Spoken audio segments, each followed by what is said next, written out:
Hello everyone, Higher Wage Woman here. Today is 11/11/2021. Oh, don't you know that that's going to be a special day too. 11/11/2021. Wait till 12/11/2021. They got an extra Christmas present this year coming up. They already started it. They just couldn't wait, you know? They just couldn't wait. I told people about how music, I learned that back in the very late 80s. Yeah, doing research on origins of ancient medicine to present time. Thankfully, I had a professor that he had us research every holiday that came around. And boy, I went in to find out about Halloween. And I read how long ago, when they had their sacrifices, that they speak to the dead. They use a Ouija board.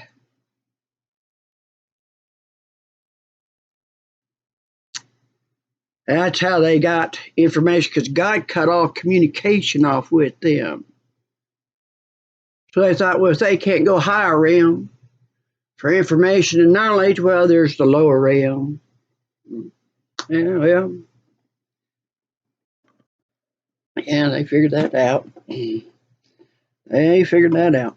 The lower realm got the technology, started building. We'd sit there back, there's one time, let me finish this, that music. They could play this particular music and it would put the person in the sacrifice, in a hypnotic trance state, and they could carve on that person and they would never resist or flinch. Now you know about concerts. You see, I already knew about that. You see, I was on the disco floors. The world was dancing with each other. We were creating our industries, just like every generation has to, because those old saggy farts up there, geezers, both males and females, because there is a he devil and a she devil, and stop believing in the oneness. They're oneness.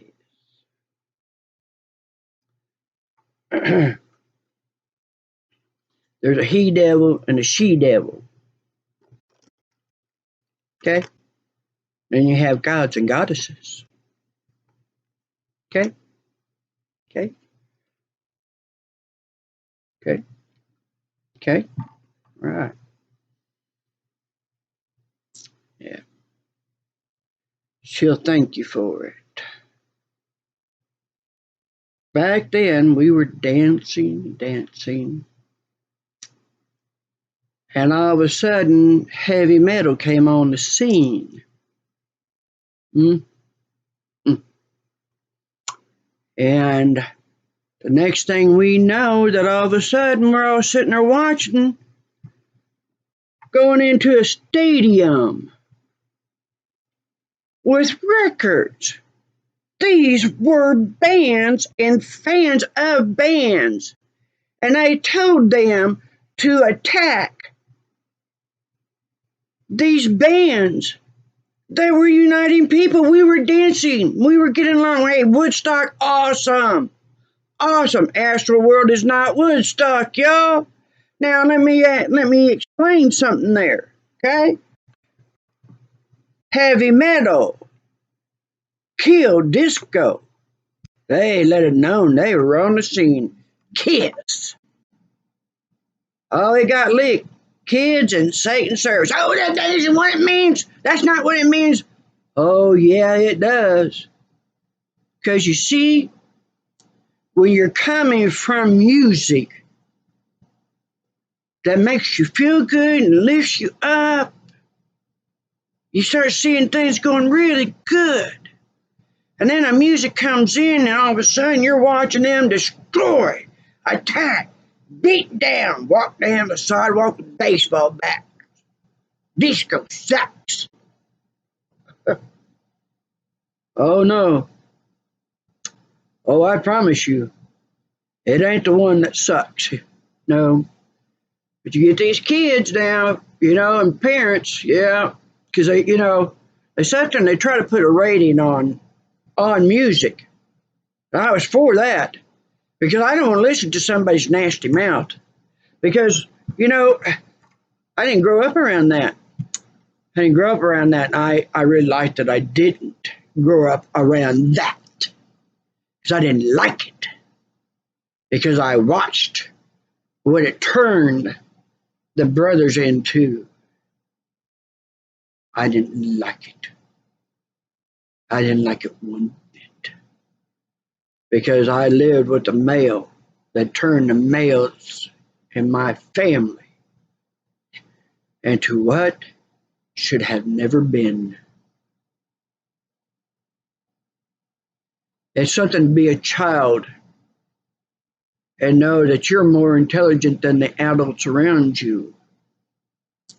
You see, that's one thing that I never made a mistake about. Don't ever underestimate the children because they know more than you do. That's like where I live at. I made it safe here. And the kids, I got pit bulls, people who had pit bulls thought it was okay to turn loose because they thought it was fun to watch their pit bulls go after children, Mom. Oh no, not on my street. Not on my street. Not in front of me. You think I'm going to sit there and just close my doors? Close my windows? And you think I'm going to think that that's okay? Let that happen? You think that's okay? Do you? Do you think that that's okay? To let that happen, It's okay.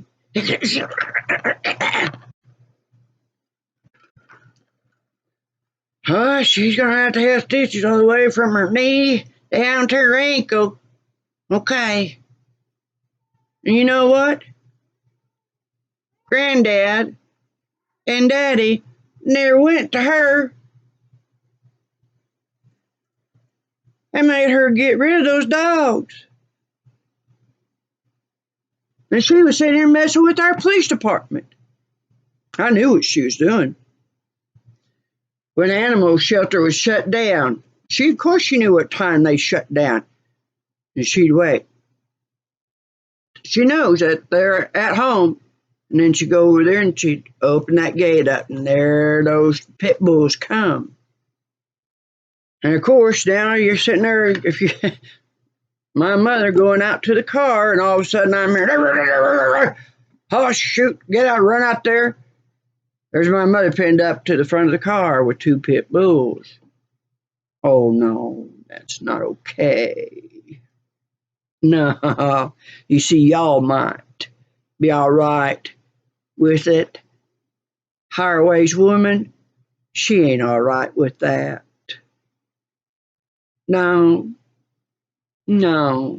she's not. Y'all come sit with me. Come sit with me. Gather around. I got some stories for you because you're going to like these stories. You're going to like what's developed. Okay? And you're going to understand that why that I have the name Higher Wage Woman. It is not by chance. I was born with that name. That's where I came from. As I saw kids in Satan's service, you go back to Kiss and watch a video, Like It Loud, watch those actors and actresses, all of a sudden they come in, walking through the door, and they got those, like Travis Scott has over his eyes. Yeah, it was like Whoa. No, no. We had suddenly at concerts, kids getting stampeded on, trampled.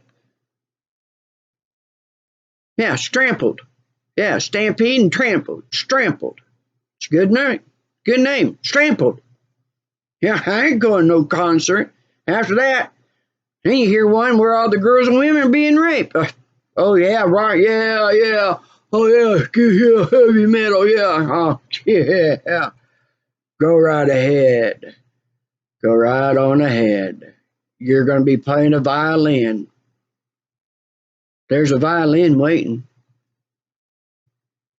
It's a little violin that you're going to be playing. Ain't going to be long. It's going to be a big violin. And it ain't going to matter. Because you see the way, if you don't have you ever heard that saying? There's no honor among thieves. Now, why do they have that saying? That's an interesting saying. Why do they have that saying? I love sayings. Because sayings have so much intelligence in it, in a short. That's what I like about it. You see, here's one of mine that I created. I know you do not know what you're messing with. You know how that I know that you don't know what you're messing with? If you knew what you were messing with, you wouldn't be messing with me in the first place. That's how I know you don't know what you're messing with. I got a whole lot of anger. Here, let me tell you, folks. Then came rap music. There were rappers who wanted to sing about good things, lift people up, do good, but they were allowed to. Why? Well, they needed a Pied Piper to fill the prisons and glamorize being a thug, gangster. I'm a convict. Why don't you convicts sit there and help us reach our children, because the Pied Pipers are playing to our children. And we got parents that won't sit there and listen to the music that their kids are listening to. They don't start them off on the right foot. They don't teach them the power of music. Jimi Hendrix said he always knew that music was the devil's tool. It was one of the tools of the devil. Metal. He said he always knew it. He knew it. Now, you know, Janis Joplin, she performed at Woodstock. And if y'all look at that, go back through those historical videos, docus, there's a lot of people who showed up they weren't expecting. I mean, a lot. Over 100,000 people. And they were out there for a long time. And there's a Janis Joplin, she's singing. She's sitting there looking out, and they know they weren't expecting this many showing up, because bands started coming in. Everybody started hearing about it. And everybody's coming, they're driving from all ways and had the roads backed up. But here Janis goes, y'all all right? Is everybody okay? She stopped everything, she finished the song, and she looked out. Is everybody okay?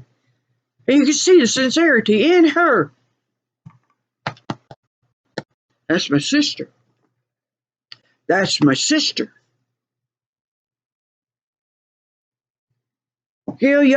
got enough to eat? Yeah, Janis, we're doing good. Yeah, Janis.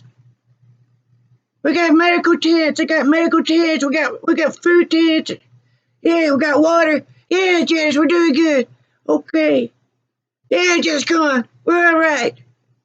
All right, well, let's make it up. How come Travis didn't do that? Because Astroworld is at Woodstock. We lost it a long time ago. I didn't go to this kind of stuff. Ted Nugent was in Oklahoma City when I was right here in Elk City, my junior year. I spent my junior year here in Elk City.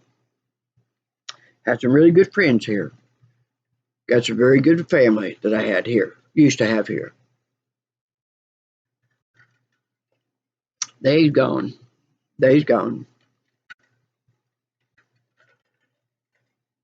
They always like to take out the best, you know. That's what they do. I wanted to see Ted.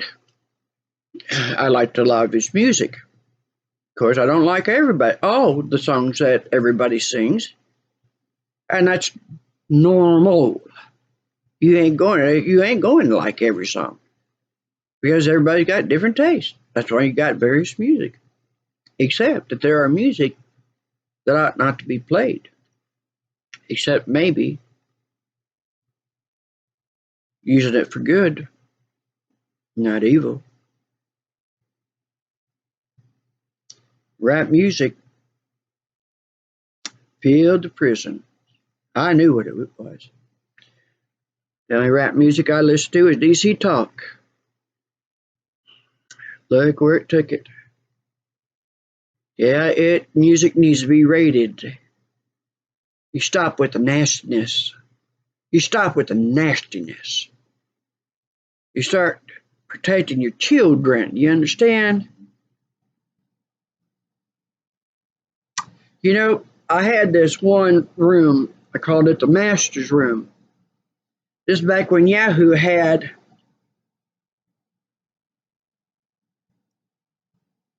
excuse me. This is back when Yahoo had chat rooms. You could make a chat room. And I am a reader.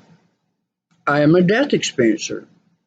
I was taken up for 14 minutes while there were people, the right people in medicine who cared about life.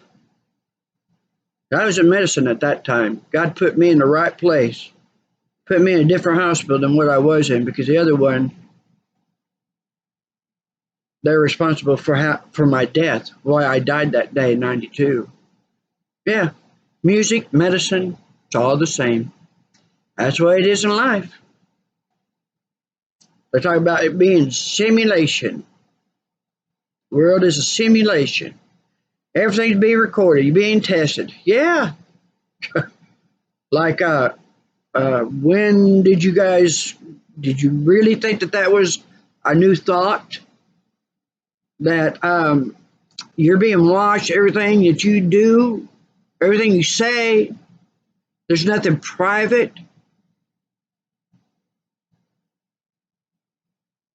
And this is like a testing ground. Well, duh. Duh. When you know what master means? Master means teacher. When they called Christ master, they weren't talking about slave master or you a ruler master. You know that mentality? No. It was an honoring name. Teacher. Just the way that psychic, Greek Latin for the soul. But there's people who go, oh no, that means doing devil stuff, you know. Oh, my soul is devil. Hey, well, if I could tell you how it is if you do it. If there's certain things you do, I'll say it's the devil. What if I know it ain't the devil? Because, you know, I was up there with God and Jesus and Moses and all of them. And they showed me about this mind control that's going on and how they were doing it, the technology. Oh, yeah. Let me tell you what. All of you don't think that this doesn't torque your mind? And then sit there and go, we're going to send you back down, you know. Oh, no, you're not. No, you're not. Yeah, we need you to go down there. Well, you might need me to go down there, but I don't need to go down there. What do I need to go down there for? They ain't ready for any of this. You know what they'll do to me? This is exactly what I said. Because I said, are you nuts? I tell you what. If you are one person that can sit there and say that to God, hang on a second. because I know how they can interfere. Okay, we're good. I ain't gonna let them do it to it. 'Cause I'm gonna get this out. I'm gonna get this one out. It's not easy to make a video, folks. They don't like me talking. I like it when I talk. There's a lot of people who like it when I talk, because when I talk, I start making a whole lot of sense, you know?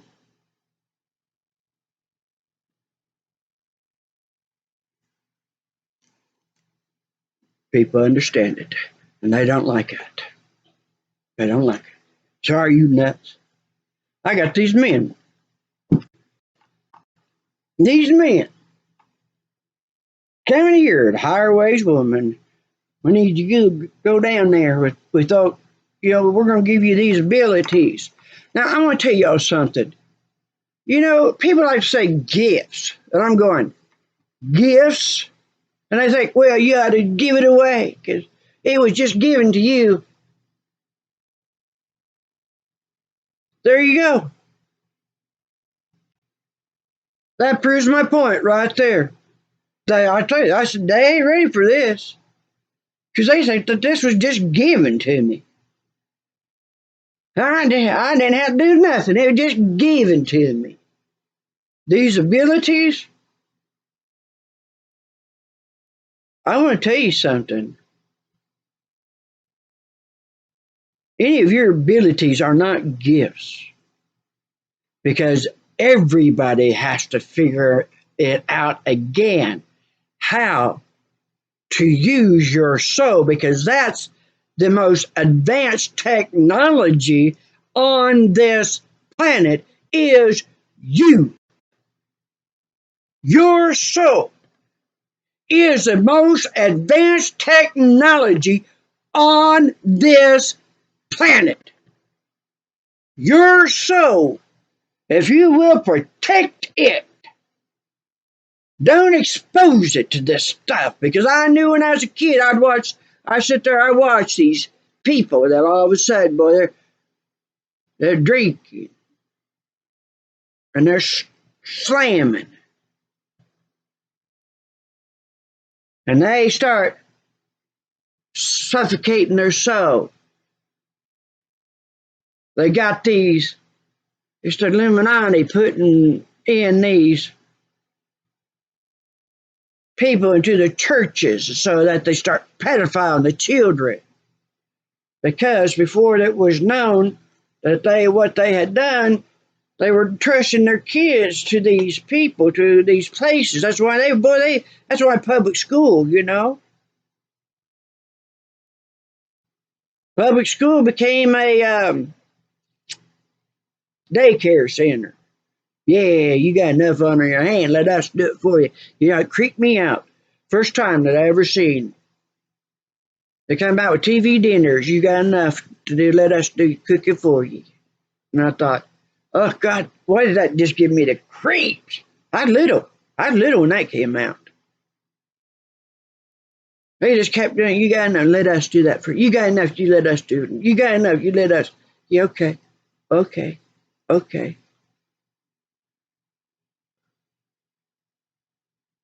And I'm sitting there, all of a sudden, there's this guy who ended up pedophiling pretty much every girl around. He's only 2 houses up from me. He had a pigeon coop. His family did. He was a teenager. When I found out, years, couple of so decades down the line, I went after him. His brother told me that he committed suicide. And I said, I know you're a good man. He said he didn't have no idea. Had all these women coming up at his funeral, tell him what he did, what your brother did, what your brother did, what your brother did, what your brother did, what your brother did. He didn't know. Well, of course, because he didn't do it when anybody was home. I said, I can tell you, good man, but I'm going to tell you this. I ain't sorry one bit that he's dead. The only thing I wish is that I was the one that took him out. But actually, we all did. Because the guilt got him. You don't get away with anything. You do not get away with anything. Understand. Understand. You sit there, have this. We're in a simulation. We're being tested, this and this. Yes, you are. They're trying to figure out how, if you can send in an uncorrupt soul into this setting and it not become corrupt. Well, yes, yes, there is. But now then, I've been before them for y'all because I'm sitting there saying, I'm going to tell you something now. I'm 59 years of age. I had to sit there and master my abilities. And you know how did I master my abilities? They put me through the courses. So my abilities are not gifts. Okay? I said, they ain't worth. They ain't ready for these down there. You know what they'll do to me? Christ said, yeah. Same thing they did to me. Well, that's just lovely. Jesus, that's just lovely. That's fine for if you want to do it. You go back down there. Why don't you go back down there? You say you want to do it. That ain't for me. Uh-uh. Uh-uh. You ain't gonna use me like that. I had people ask me, they said, are you a walk-in?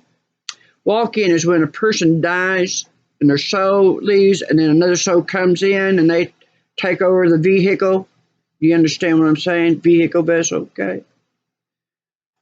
I said, no, I'm not a walk-in. I was pushed in, and I'm not kidding.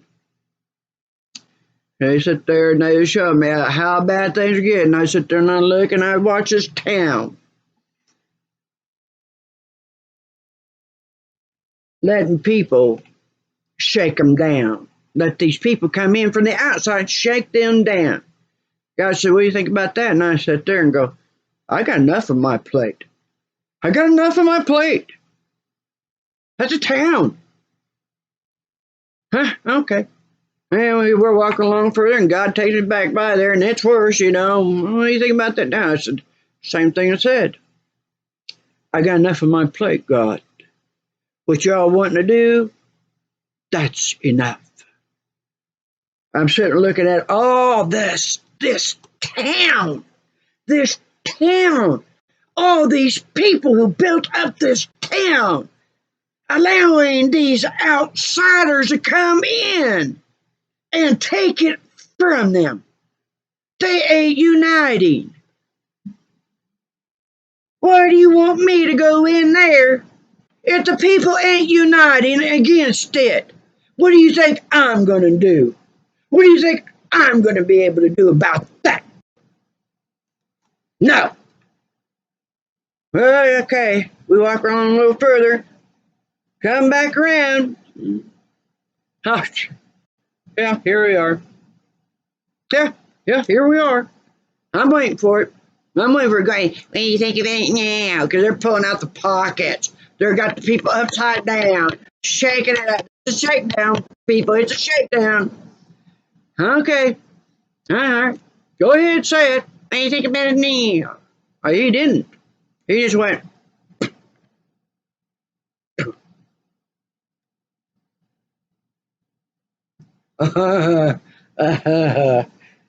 you're going to pay. You all are going to pay. You all are going to pay for this. You are going to pay big time for this. I'll tell you what, huh? I'll tell you, I'm not kidding about this. Listen to me, because I ain't kidding. I got a whole lot of stupidity. You want to know what highways woman's been dealing with? You want to know? Come here. Y'all, come here, gather around here because you need to talk with an adult. You need to talk with a mature adult. Get your kids around here. Get your kids around here. Get those adults. Get those adults that aren't mature. Get them around here and sit down. Sit them down. 'Cause I ain't going to sit here and stroke you. I ain't going to sit here and sit there and go, let's go into this haunted place. Come with me because, you know, while they got the camera, what you don't know is that the way that I sat there and got an abducted child, an 8-year-old boy, because it just so happens that in this one chat room, and I'm telling you that there are people, very good people, that created chat rooms. And the reason why that it went down wasn't just because of that there were parents not watching their children online, but more so that it was bringing people like me, and we were gathering around and we started seeing them being picked off. And Yahoo recognized it because we did too. Because there was too many that were in a short period of time being taken out, and that's not normal. It's not when they're very well healthy.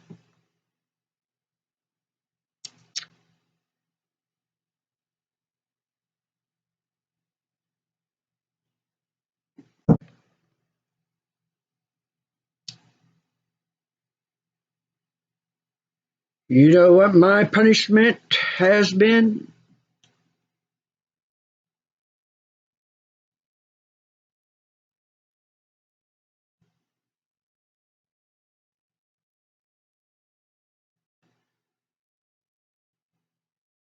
You want to know? You want to know why that I look like I do? Huh? This right here is because that there were children, and this right here, what's done to me. I got a cemetery in my backyard. You know what it's about? It's because that there were children who had these grown ups. They didn't have them by the hand, walking them to school, whatever, to church, walking them home. They didn't do that. They didn't care. They didn't care what these grown ups were doing to them. They didn't care what the grown ups were doing to them.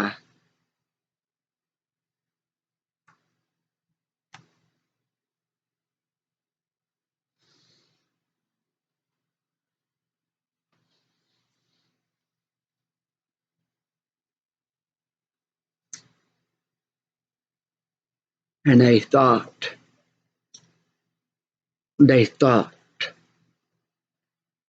that when they did that in front of me, that was going to be okay.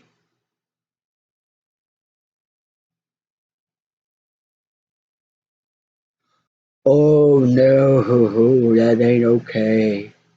You see, these people, they got lawyered up, they got people on the police force, and they got people in the judge's seat, and they got people here, people there. What you gonna do about it? We got more resources than you do. We got people doing anything. We can buy whatever we want. Look at what we got. Yeah, I see what you got. They sit there And they would send people, they'd tell people lies about me so that they would come after me. And you know why they do that? Let me tell you how. How come? Now, because you're going to understand Scott Travis. I'm going to tell you about it, okay? I want to tell you about it. Because they knew that one of the things that where I was up at, where they're denied the fallen sons, God, fallen sons, the bastard offspring. Hey, they can't get up there. I'm up there, back, up there, back, up there, back. They're all around me. But you know, the most advanced technology is your soul. Why is it when we talk to God, we call it prayer, but when God answers back, we call it schizophrenia? Lily Tomlin, a woman said that. Most intelligent. Isn't that amazing? A woman said that. A woman said that. A woman said that. It's most amazing, isn't it? Most amazing. Most amazing. Had a master's room. All this stuff that they were putting me through, all the things they were doing, they think that I couldn't do this, I couldn't do that. And I mean, I'll tell you what, I seen the technology. I knew what was going on. And yes, they tortured me. Yes, they did. They beat me, they broke my bones, they cut me open while I'm away, they shot caustic stuff into my veins. Yes, yes, they did that. Yes. What do you think they're not going to do? Huh? What do you think they're not going to do? You sit there and you send your kids to that kind of concert, and you, my kid is dead. I'm going to have a lawsuit. I'm going to have a lawsuit. I'm going to have a lawsuit. Going to have a lawsuit. Going to sue. Going to sue. He goes, I'm so sorry. I feel so bad. I feel so bad. Yeah, that things didn't, didn't all work out the way that, we wanted it to, that this happened. Yeah, it didn't work out. Yeah, you wanted more, is what you're saying.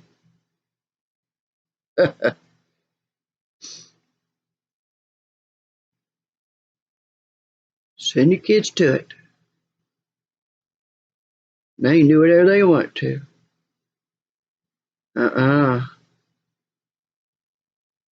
You see, all I needed was a connection.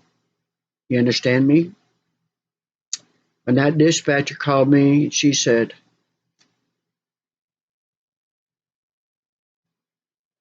Plane Walker, yes. We just got a call in. 8-year-old boy been snatched up. Found his bike and his tennis shoes. Can you help? I said, well, let's see. I said, all right, God. Angels, Christ. Y'all know where he's at. Show me. I don't know where he's at, but I know you know where he's at. Show me. 25 minutes we had that boy back in with his family. They want you to know that. See, all I needed was a connection. Because when that family contacted that dispatcher and she sat there and contacted me over the computer, that's all I needed.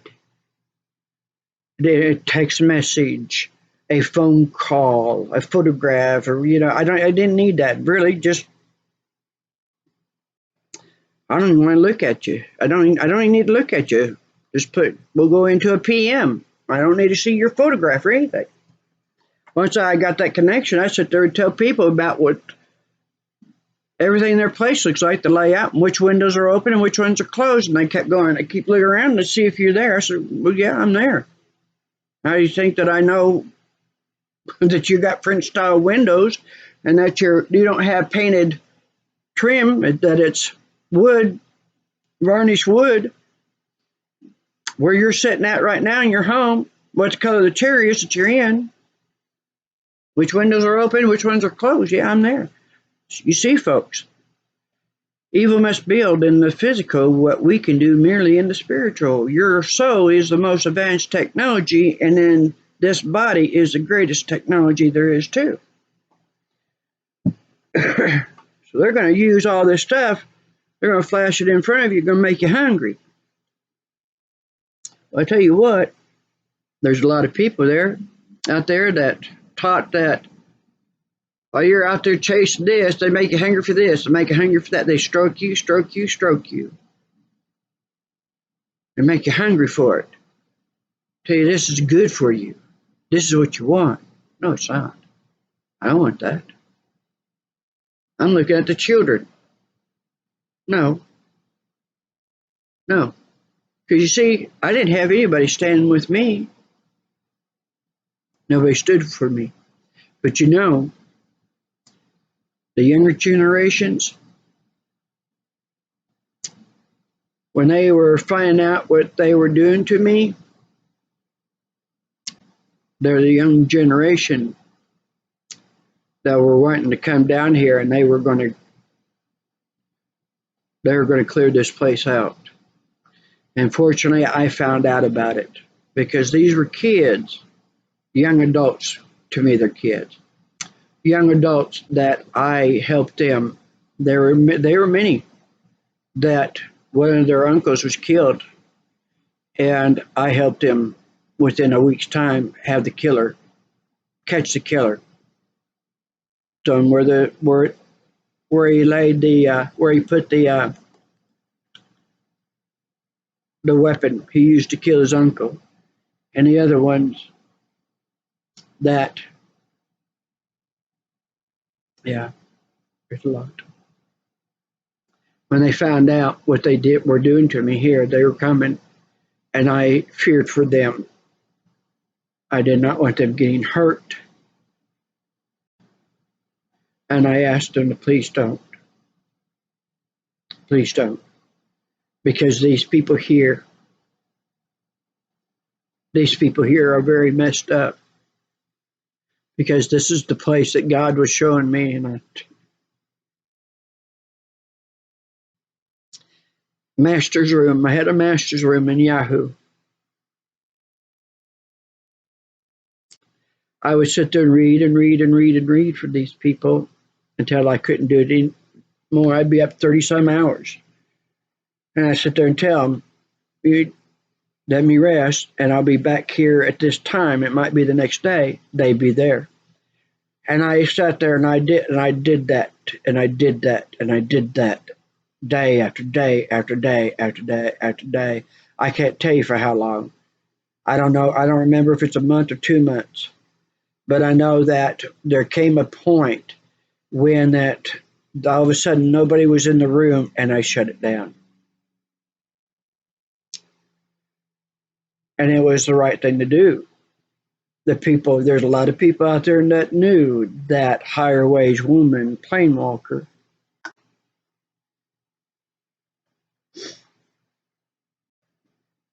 You see, just because a person may not be sitting on a throne down here doesn't mean that they're not sitting on a throne elsewhere.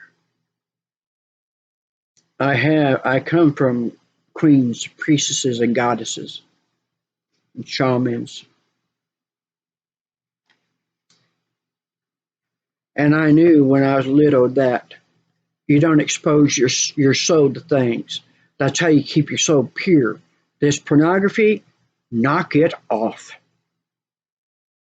Knock it off.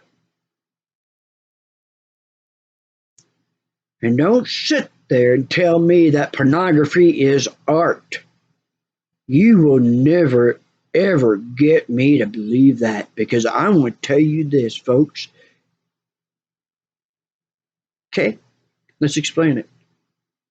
You want to know what it is? When I was in medicine now, I hold 2 records of medicine, ain't ever been broke. Nobody's been able to break it. They don't want to come tell me. Nobody's come told me that it's been broken, so I know my records haven't been broke.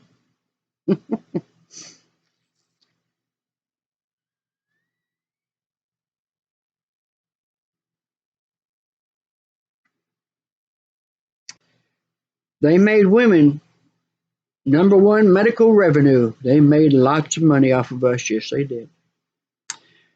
Children were second, but they looking at the men, they were untapped medical revenue. They got to figure out how to make men become that next big medical revenue. Did any of us know how they would do it? No. Men don't like going to doctors. Men don't like taking medicine. I'm going, yeah, because they see what it did to us. Yeah, it's your responsibility to take the pill. Oh, I ain't taking it. No friggin' way. I ain't taking that. I ain't God. You think I'm going to trust you taking that? When this body is a fine-tuned body that creates life. Because, man, I know you don't misunderstand. I'm not knocking your importance down. I want you to think about something. A woman's body is where that a new life is created.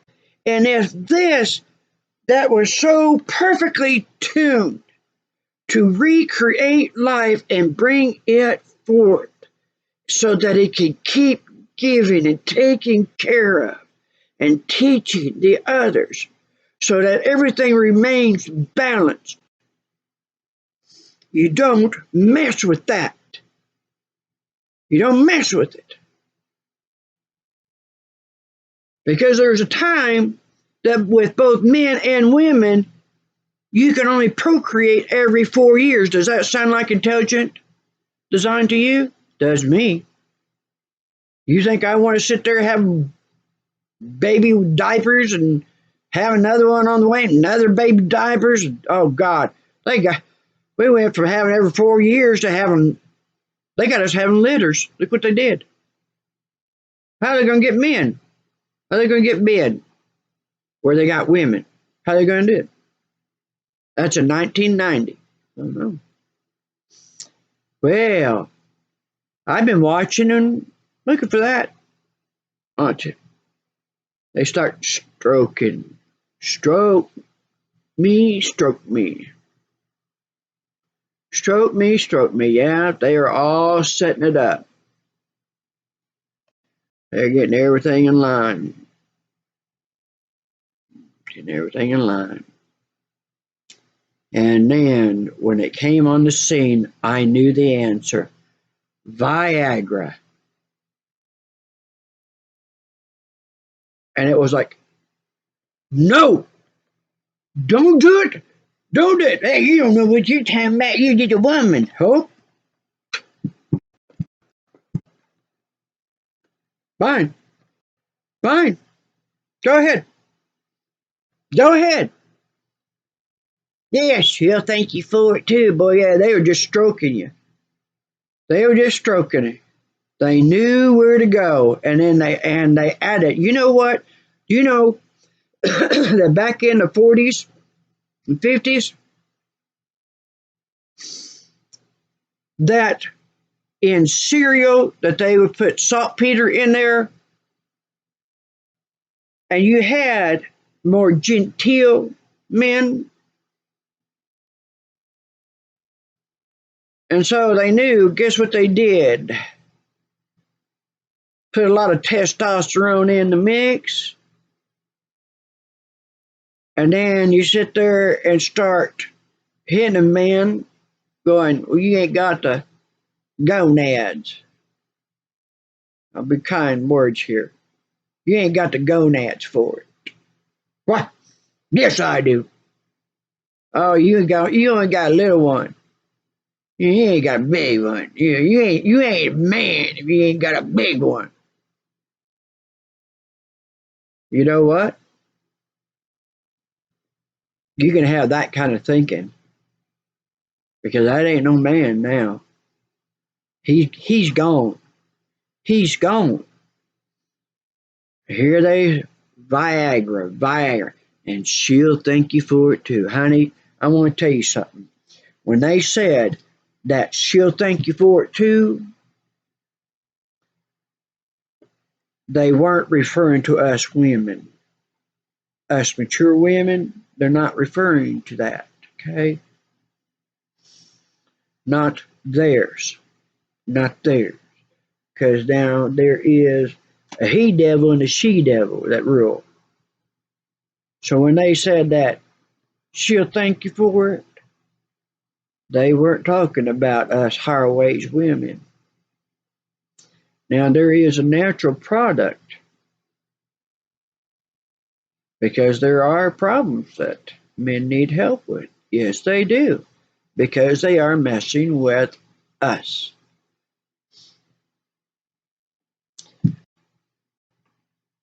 You know what it did? They hid how many men died and how much the damage was because now y'all got the problems now. Okay. Now with Travis, that you can say that that's by intelligent design too, because you can sit there and say that it needed to happen because this is a thing that I have been talking about for such a long time. That this, what does it say? The prophecy said. I mean, I've been sitting there going and telling everybody, yeah, prophecy said, and they will set themselves up as gods. And the sky will seem to scroll back. That's gravity roll clouds, the ones that stretch forever. You zoom in and you see that cloud, that big old roll, that circular cloud. Yeah, scrolling. That's called scrolling. Oh, there you go. I'm not, the Bible, you got to be careful with it. Okay? You got to be careful with it. You got to know when they sit there and want to tell you that how men rule over women, you get a marker or you look over it, you cut that out. Okay? Cut that out. Okay? You don't rule over. You don't rule over. You walk with each other. Life partners. No conquering each other. Get that out of there. Stick with the ones that says, a righteous person will have many troubles, but I will provide a way out for every one of them. Now, what that means is, when you got a problem and you done your part, okay, God, where's my way out? Where's my way out? I've done that many times, and all of a sudden, there was my way out.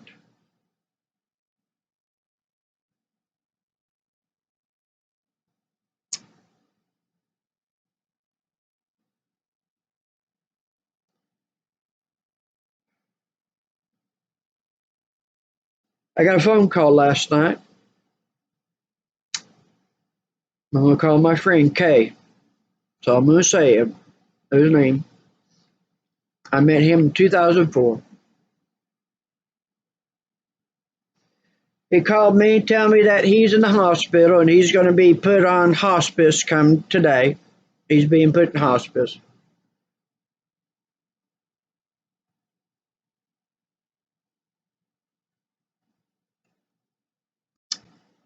His heart is bleeding out.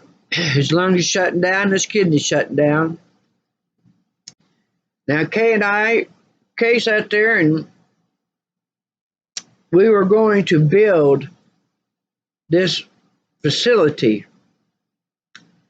This facility was going to combine man's medicine with natural medicines, and we were going to have people like me who are healers, because I have healed the physical body with just these hands.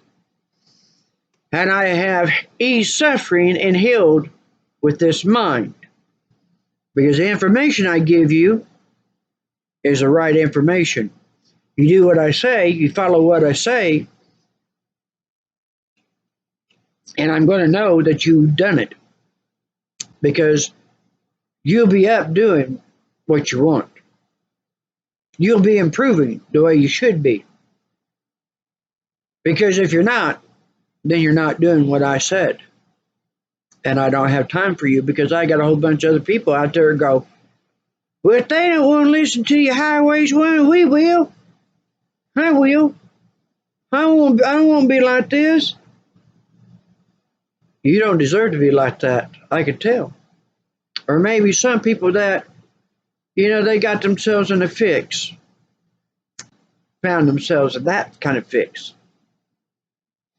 They had a chance that they would make things right. Okay. All right. Because, see, I'm going to do this.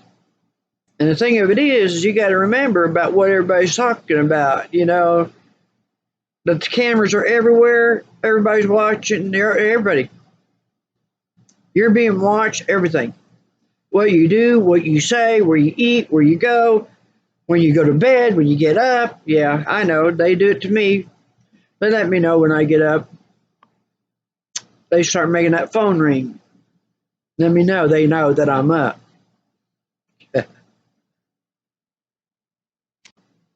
Yeah, well, they're sitting there beating on me, using their technology and their microwave, no touch torture. And when they get their hands on me and what they sit there and tell people that I was doing, yeah.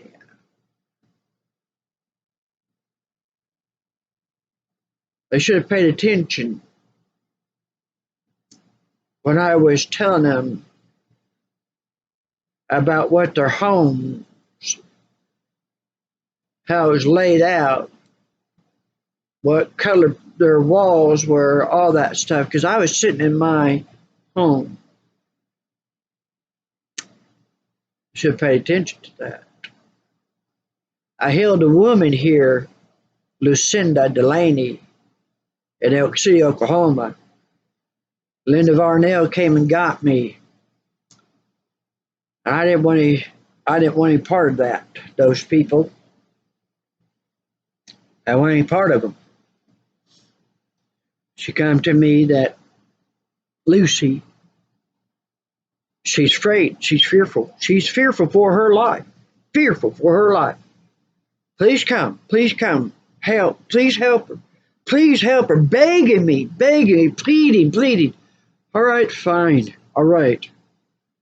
Takes me a car, goes over to her house. Takes me into her bedroom. There's Lucinda. Oh yeah, you're dying. Yeah, she's jaundiced as can be. That liver, yeah. She's sick. Okay. They always think it's for free. I always take it for free.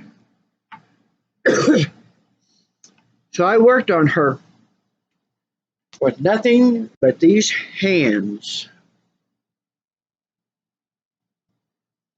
And I worked, and I worked, and I worked, and I worked, and I worked. And then all of a sudden, that yellow skin and those yellow eyes, all of a sudden she became Caucasian again.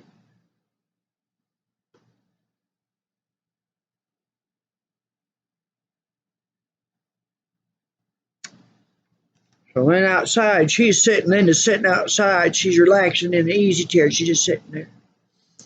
I come outside and I said, okay. She's white again. And I start coughing. And I'm coughing. And I'm coughing. And I'm coughing. For 45 friggin' minutes, I'm coughing and coughing and coughing. Why are you coughing? Why don't you go watch the Green Mile? Or no, yeah, isn't that the Green Mile? Yeah, Green Mile. With Tom Hanks and that big old color guy that could heal. Why don't you go watch that? Because if you want to think that this is a gift and it should be given freely and there's no cost to it. But you know what these two women didn't do? They did not tell anybody in Elk City, no place, that I healed her. And you know what happened? You know what happened? I had men coming on me.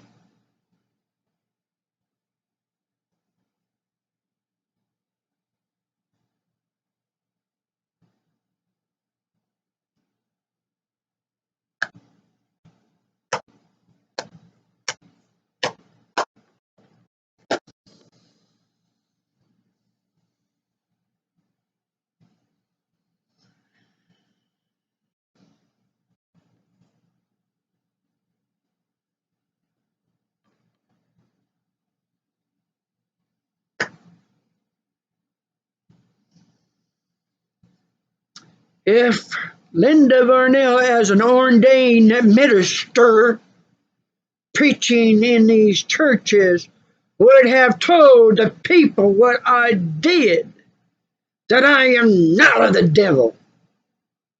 No, I am not.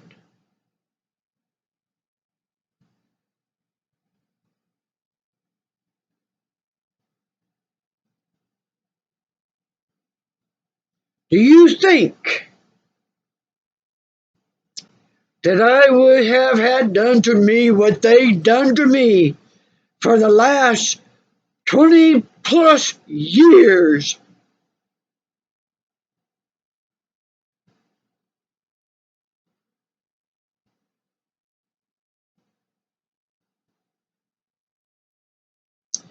Do you think that I would be watching them murder my mother, making her suffer, torturing my cats, killing them, or what they did to me and what I watched them do to other children?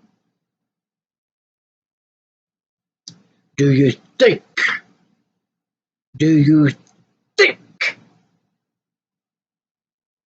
that if you stop praising the devil and believing that pure souls is of the devil,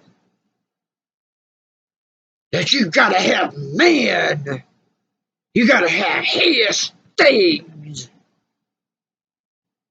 that's holy over the soul that is that merciful? Well, there's got to be accountability, doesn't it? Doesn't it? Because the one thing that God did put with me and I did make known is that, and it is not just with me, because I said I am normal, I am the average person, nothing special about me, folks. I'm just not stupid. I didn't fall for all this stupid crap. When I see an adult on the back of a child,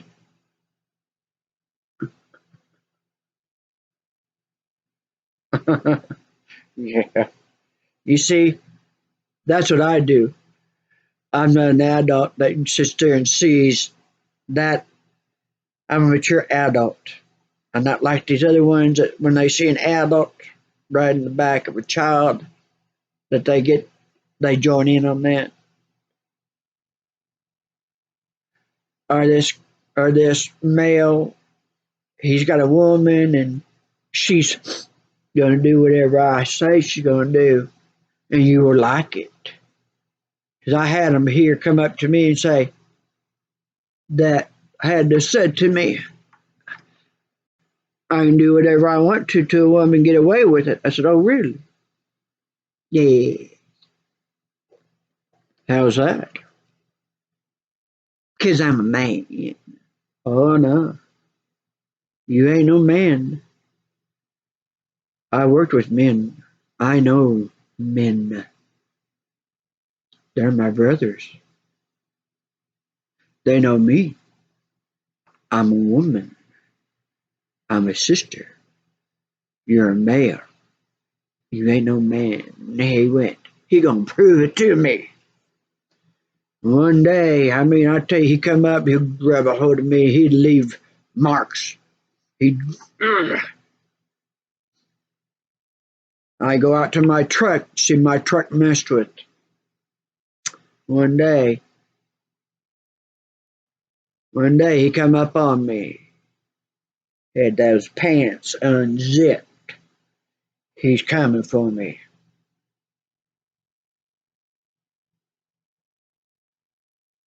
He stops. He's looking. He goes, "You ain't going to." And he starts to charge me, and I cocked that hammer on that 357 Smith & Wesson. He stopped dead where this chair is, because I was next door here at a friend. I went to see him, but I know that Bart, that's where he has a tendency to show up at, where he'll come up behind me. Or he'll do it at a store, but I ain't going over there in case Bart's there. Well, my friend happened not to be there. Bart was staying there, and then Bart was coming out of the back room and seen me. Thought he was the only one there. Because when Bart dove between this chair and this coffee table, this one guy comes out. He had a cup of coffee. He seen me. He went, "Oh, shoot." Well, not the word he said. Throws a coffee cup, and he dives into another room. And I said, "So help me God, Bart. So help me God. You ever touched me? You ever put one more finger on me? You ever try to do what you've been doing? So help me God, Bart. I'll kill you. I'll kill you." "Okay, okay, okay. I swear to God, I'll kill you. I'll kill you."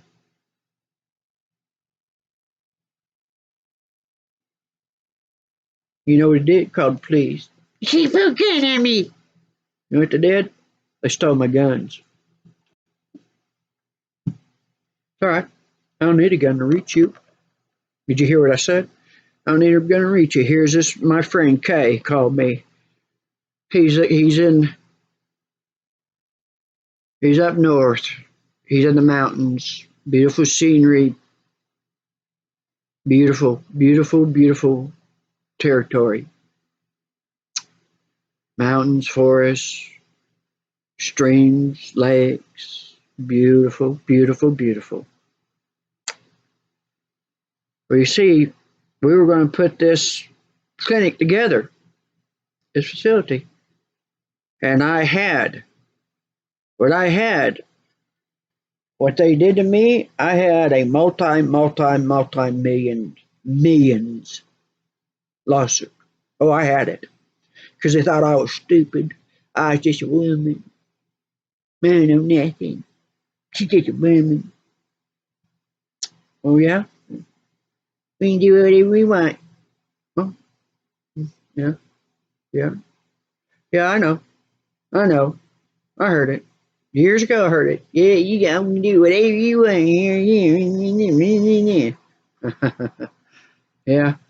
Well, you see, you think right now that it's only you and I in this room, but it ain't. Or you sit there and you close those courtroom doors because you don't want nobody knowing what you're fixing to do to me. You think that courtroom, that it's just only us in there? Because you know what? I know. I'm the one that knows that it's packed. It's packed. And I know you're going to pay because I know the spiritual laws that I can sit there and I can initiate because I can go, "Come here, Big Daddy. Love, Beth Chapman. Come here, Big Daddy. Now this is your part. This is your part. You see what this one did?" Dwayne goes, "Yeah, yeah, I'm gonna go get that. I'm gonna go get that. You ain't gonna get away with doing that." And I knew Beth was gonna die before the dog. I knew they were gonna take her out first. So it's, "Come here, God. You see this? Come here, angels. You see this?" So here, what he did to me, is that he's going to come down here and get me, and going back up to Colorado. We're going to get this started. So I've been a lot of things where I was at. I had a townhome.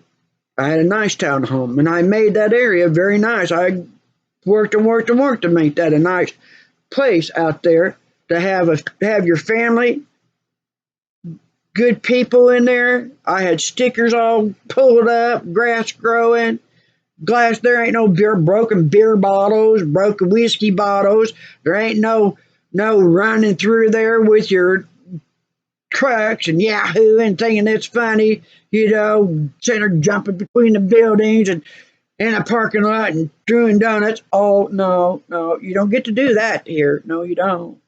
No, you don't.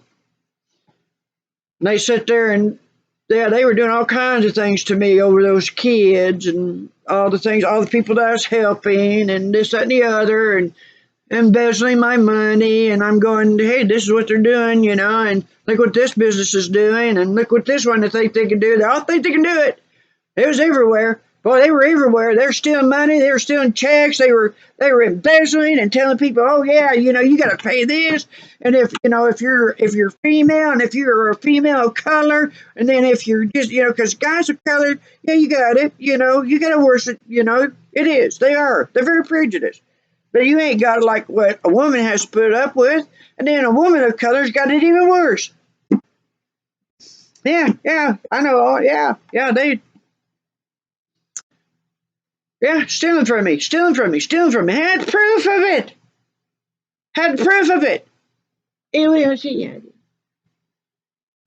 It's okay. No, it ain't okay. Yeah, it is. It is, because we say it's okay. No, it's not. They don't know. No, it ain't. Because I want to tell you something.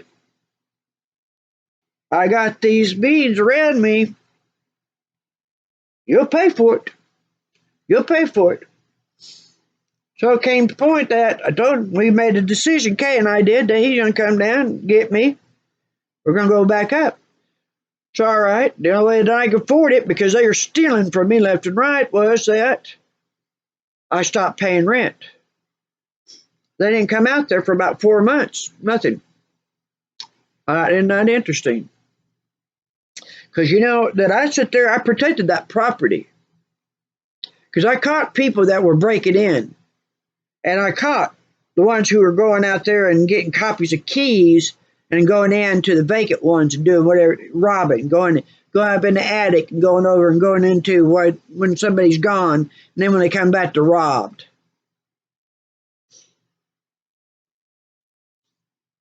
I'd sit there and find the keys. I'd find them. And I'd take the keys up there and possibly, or I'd take them over there.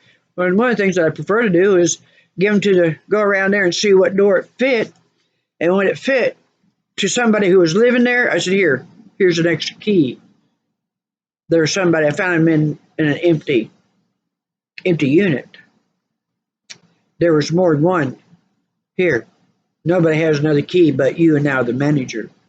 And on the empty ones, I take them up there to the manager.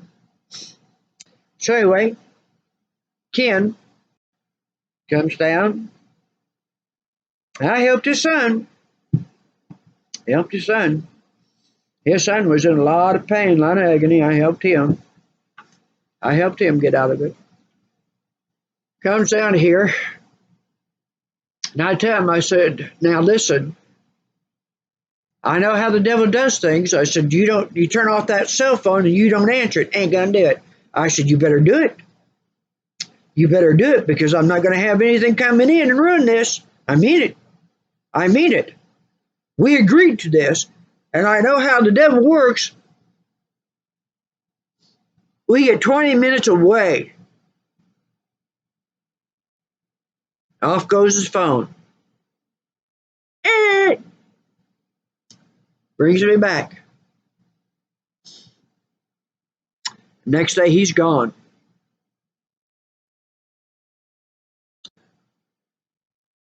Not only did I lose my home, but I ended up back in my mother's home. And I never wanted to be back here.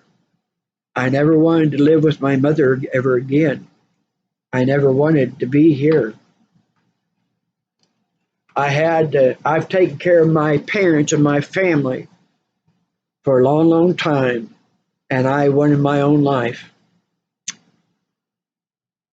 And I lost everything. I lost everything. Everything. And it got real, real bad. And he was traveling all around. He'd sit there and find out groups that I was with. Next thing I know, that's where he's at. He's down there. He's there, he's doing this, he's doing that, and he's got an RV, he's going here, he's going there and stuff.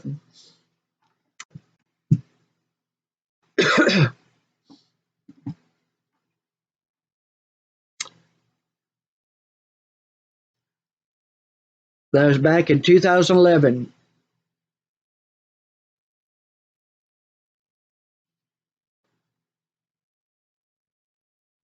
But he left me.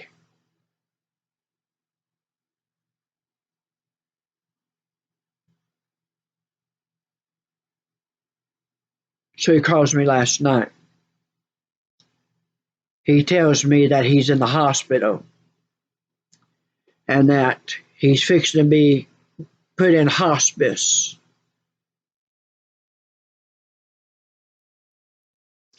Today. He called up, he gonna make his amends. Yeah. Yeah, this is gonna be good. This is gonna be good. He said about, well, I just wanna, I don't know how long I might have left, maybe a month. Maybe I hope I want to make it till January 4th, 2022, blah, blah, blah, when something big is supposed to happen. That's always him. That's always Kay. Hey, I've done some bad things in my life, like you have, sure, I'm sure you have. And I said, no, I haven't. Oh, yeah. I said, no, you don't. You stop right there. You stop right there. Don't you dare. Don't you dare make that kind of assumption with me. Don't you put what you've done, put it on me. Don't you equate me to that. No, I have not. No, I haven't. There are people in this world that does exist who have not ever, ever, ever done what they're not supposed to ever do.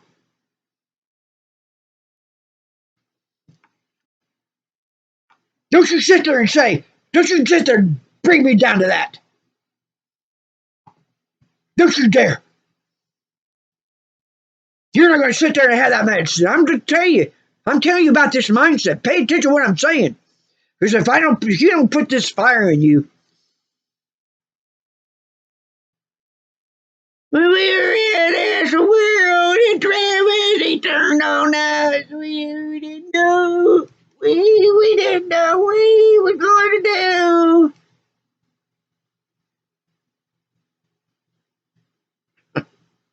do. It was everywhere, folks. You got access to everything just like everybody else does. Don't you dare ever say that I did anything bad in my life. Because that is the one thing why they went after me, Kay, is because that I haven't. Because I didn't do things to other people. I didn't lie to people. I didn't deceive people. And I didn't turn my back when there were grown-ups on top of children. And I didn't close my front door when I seen her letting those pit bulls out and mauling them children and going after everybody else's loved ones and sitting there working overtime, these police officers, that they'd have to stop what they were doing and come over here and deal with her because she wanted to mess with them. She wanted to belittle their importance. And I told him, I said, yes, that's what she's doing. Because there come to a point, I told them, I said, they started going, well, unless we see it, we can't do nothing about it. I said, you ever wondered about how they just sit there, well, you know, you need to have the animal officer come out here. I said, have you understood yet what she's doing? She don't let these dogs out when animal control office is open. It's always when they close their doors. Then she lets them loose. When the animal shelter isn't open, that's when she lets the dogs out. Yeah. So you'll have to come down here and deal with it. So you're sitting here making these trips because they live just about 2 blocks over there. I will never ever lessen the importance of a police officer. I never do that. I don't lessen it. I do not sit there and lessen the importance of anyone. But I'm darn sure not going to play with that. That's not to be played with. You don't mess with that. You don't play with that. Now look what's going on. Look what's happening when you sit there and you play with that. Because you go from a chair sitting in a rocking chair out there on the porch watching everybody, Main Street, everybody doing things. He's just sitting right there watching everything. Yeah, we got them with battering ram tanks, and they're paramilitary because that's what police are. They made them instead of getting the military because they couldn't get any American soldiers to fire on Americans because they did that with Ohio. Kent State University in Ohio. Look that up. Was that 69, 70, something like that? Look that up. Nixon sent them in there and started firing. You want to talk about where the first school shooting happened? Kent State University, Ohio. They learn from that. They ain't gonna send soldiers in. They're gonna backdoor it. They're gonna get these ones that look like they can pass for kids, or they get these kids and screw with their minds and put implants in them and get frequencies on them, put them in a state and get them to do it. Yeah, there you go. There's your fall guy there. They achieved what they wanted to do. They need to take away they need to take away your rights. That's what they're doing. I want to tell you something. If you start going to your town meetings and you start calling up to your police department, you ask them, what do you need? Because I'm telling you, they got needs. And the biggest need they need is for you to come up and go, what do you need? Is there something you need? Does the department need something? Does your family need something? Because I tell you what, I was taught in medicine about the certain types of medical problems that plague from being a police officer all the way up to judges. All of it. All of it. Anybody's in it. There is one area that affects their health, and I know what it is. And I had these come in. I've had retired police officers in my radiology room. I'm doing tests. I'm the one performing tests. And I'm the one lifting them up and telling them. I said, what's going on? I sit there, come out of one room, I seen this guy sitting there, and he's like this.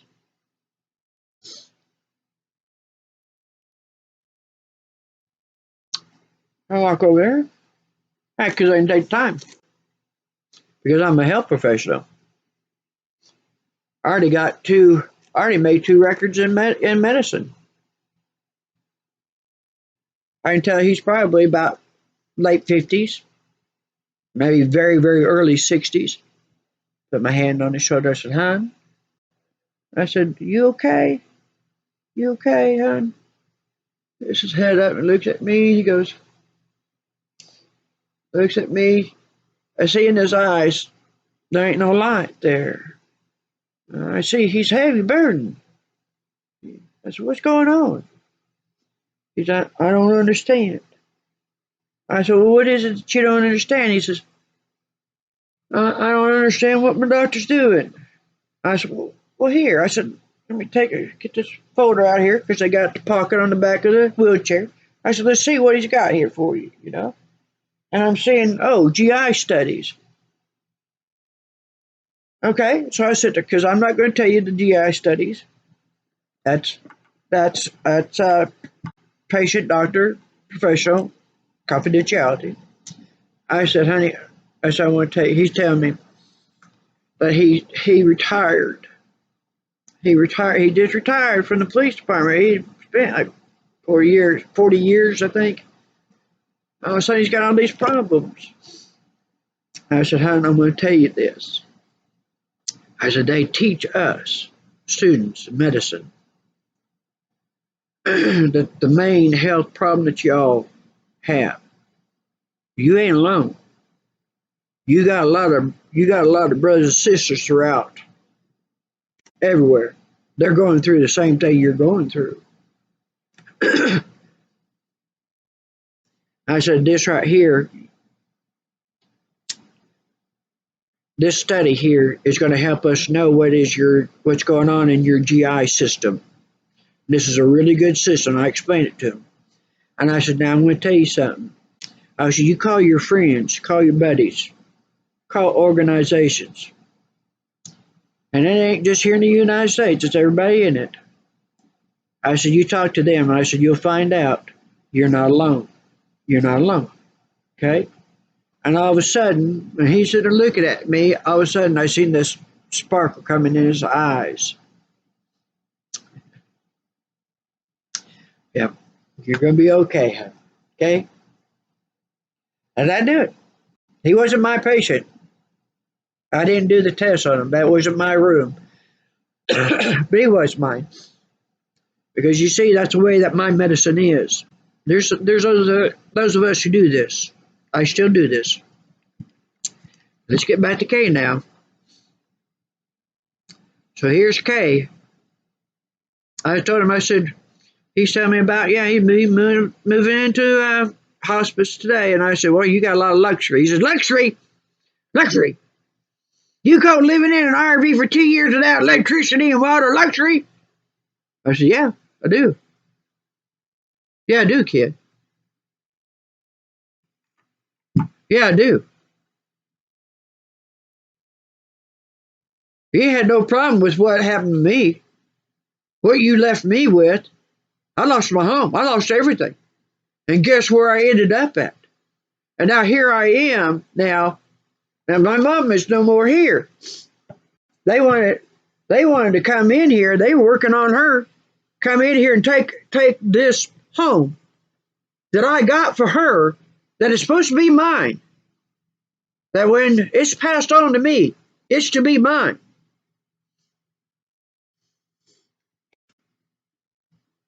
All of a sudden now, hey, these people want to sit there and they're going to help me.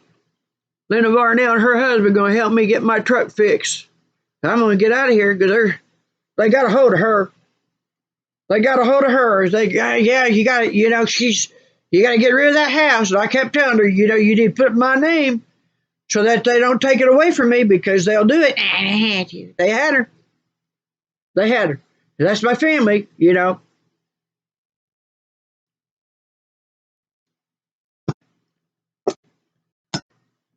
They sat there. I said, you knew about this.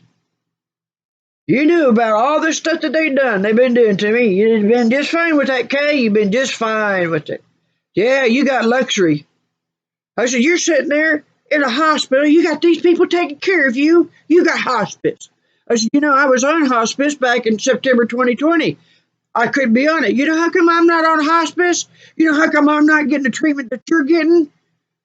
Because here in Oklahoma, where I don't want to be at, because I'm no desert lizard, and I got these pedophiles and these women haters and these women beaters and these deviants and these cults, these Satanists. There's no emergency room I can go to. There's no hospital I can go to. There's no doctor I can go to and they tell me that I can only have generic medications if I'm going to be on hospice. They put me $2,000, over $2,000 in debt. And they go, hey, well, it ain't our fault. I can't take generic. You told me that you looked at my medicine. We get it. Yeah, okay, we get it. You said it. You said you get it. I can't be without this kind of medicine. There's medicine that I can't be without because I've been beat on, and it's been okay. It's okay, highway woman. It's okay to do that to you, really. Yeah, hey, hey, hang on a second. Yeah. My child, I was up at the emergency room. Yeah, I seen the ambulance come get y'all. They will help us.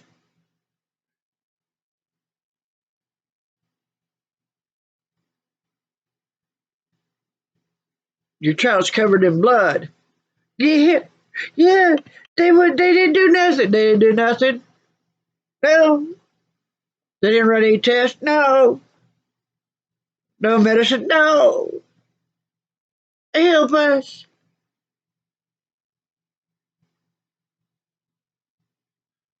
Help you. Yeah.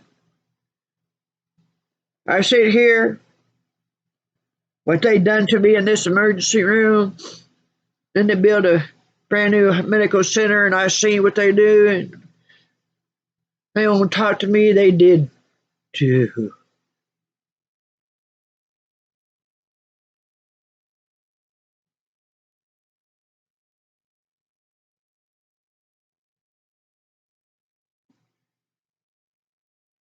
Miss Catherine, yeah. Our hospital, our hospital is brand new medical center, and this is 2011. This is April 2011.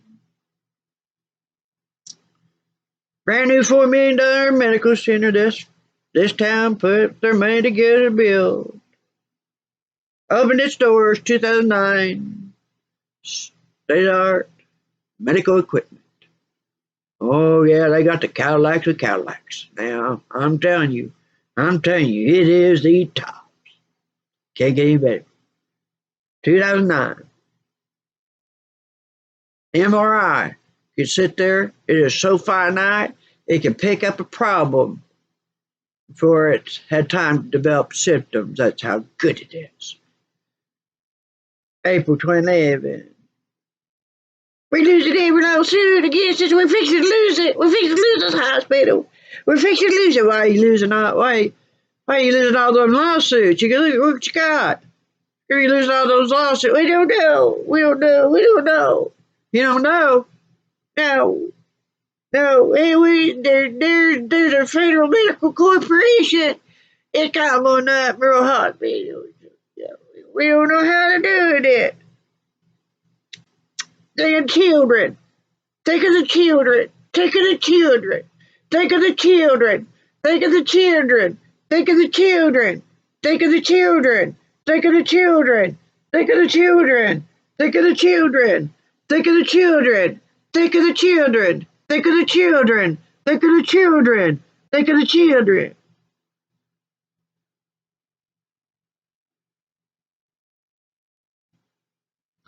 They saved their hospital because they got jumped for broken bones.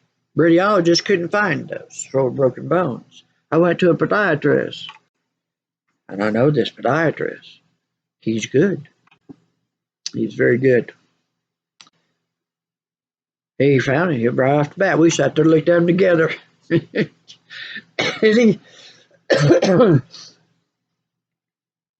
We're always doing this competition with each other. 3 broken bones. He goes, not one. There is one more. I said, where? He goes, see that hairline fracture down that metatarsal? This is look at him. Yeah. Yeah, you did it. Ah, yep. So here you go. Here you go. Don Eichmann, CEO of Great Plains Regional Hospital in Oak City, Oklahoma. Here is the radiology films from when I was brought in here by ambulance that they took in the emergency room. Here's the radiologist. Here's Dr. Troy, the ER doctor. There's his statement. Okay. Hey, they say everything's perfectly fine. There ain't no broken bones nowhere, nothing. Okay, now here's this podiatrist. That's here. And he's one of the best. They go, yeah, I got an independent radiologist look at it. I said, oh, you did? What did he say? He said, yeah, busted up foot. Yeah, okay. Now I got major damage done. They're supposed to pay me. When I come in that following week to get paid, he was gone. Oh, here we go again. Here we go again. Here we go again. And they sit there and go, you got them gifts. Yeah, that means you gotta do it for free. Well, why don't you go to the store and tell them, look what they got compared to what you got. That was given to them. They couldn't have all that. They didn't have people help out, So every day you got a supply chain. You got more. I just go in there and get what I want. That'll be okay because I need it. Think of the children.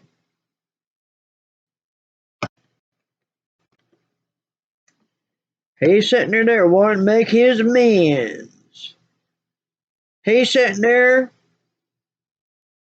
with a nurse at his bedside, nurse outside coming checking. He's getting this medicine. He's getting that medicine. He didn't. I will make amends. They're making my amends. Yeah. I watched a lot of businesses sit there and go to the ground. And I'd tell them, don't do it. Don't do me wrong. Don't do it. They're gonna listen to the devil. Yeah, she's this. Screw up her car. Try to kill her. Try to kill her mother. Loosen the lug nuts. Don't do this. Don't fix that.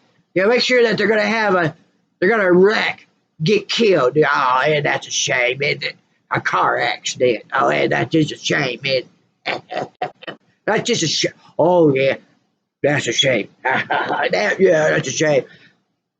And you think that, what makes you think that it ain't going to be you, huh? Don't you remember no honor among thieves? Ain't no honor among thieves. And what did God say? God said that there come a time where you're going to have to make a decision. It ain't that you're going to, you're going to get around to it one day. No. You're going to make a decision. You're going to be forced to. I'm going to make you do it. I want to make you do it. And these people, they lost their businesses when they did me wrong. Because spirit can take away, can strip you of things quicker than what man can. And spirit can make it last longer than what man can. Because you only live so long here. But the spirit is for eternity. That's why they got Travis go up there going, yeah, I see it. They go, yeah, you came. Yeah, give me money. Yeah, give me money. Wasn't my decision because they say, just like a vampire, you see those shows where they stand at the door and they go, I can't come in. Huh? I can't cross this threshold. You have to invite me. You have to invite me. You have to invite me in. Do you want Jesus in your heart? Huh? You want Jesus in your heart, help you do right, live right? All you have to do is just open your heart up, invite him into you. invite Jesus into your heart. See, they can't come in. They can't make you do it. You have to let them in. You have to make the choice. See, Travis isn't responsible for what happened because there was everything showing you what it was about. There's everything in the videos because I didn't know Scott Travis until everything blew up. What, Monday? I think it was. I didn't know who Scott Travis is. I don't get into that hip hop crap, crotch grabbing, all this horrid male whores, female whores. You ain't seen no men and women around them. All you see is males and females. They're sluts all the way up to the top and back. They got to pole. They got a pole. They got men. They got men screwing each other. So no, they got males. Excuse me, pardon me. They got males. And little ones don't need to hear this now. Y'all ought to know when you need to have your kids go elsewhere. Or pause this and tell the kids to go into the room, okay? I don't need to tell you how to do things. You ought to know it. So I'm going to talk to you from men to women. These males and these females. Dangling the goodies. You see, I don't have an uncapped pyramid. My pyramids are all together. You don't see it divided. Do you see that? Do you see that? It's not apart, y'all. I do not have an uncapped pyramid. Now, the thing that you ought to do is ask me, Highway's woman, how come all your pyramids?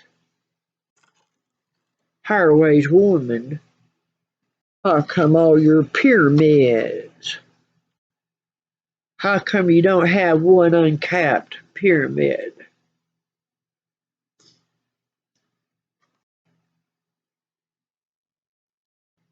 I don't have gifts.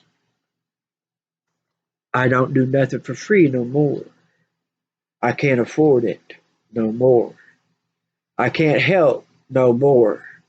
I would love to do it, but I can't afford it. I can't afford it because everybody kept thinking that I could just keep affording it. And then when they saw what was happening to me, it was too much for them to watch. So they left and they abandoned me.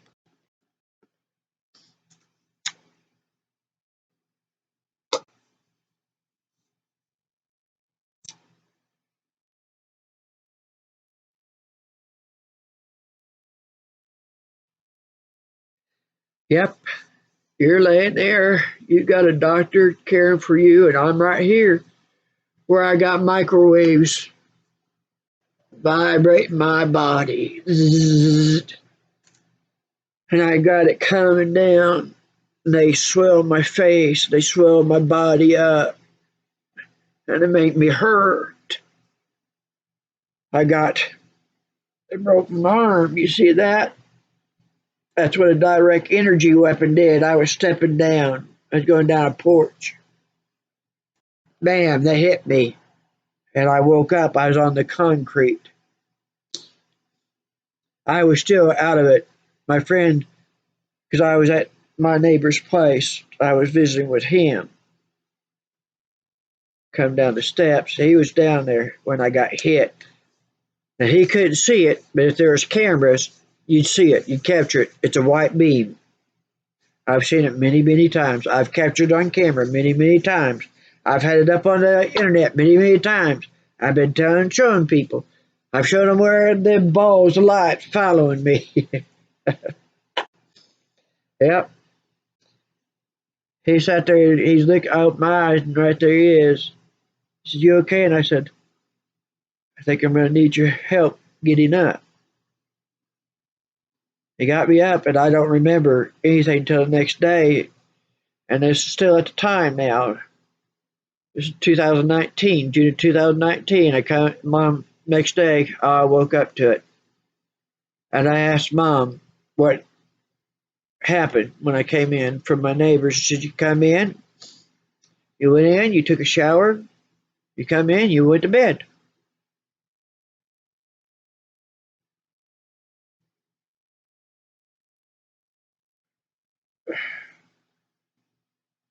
You see,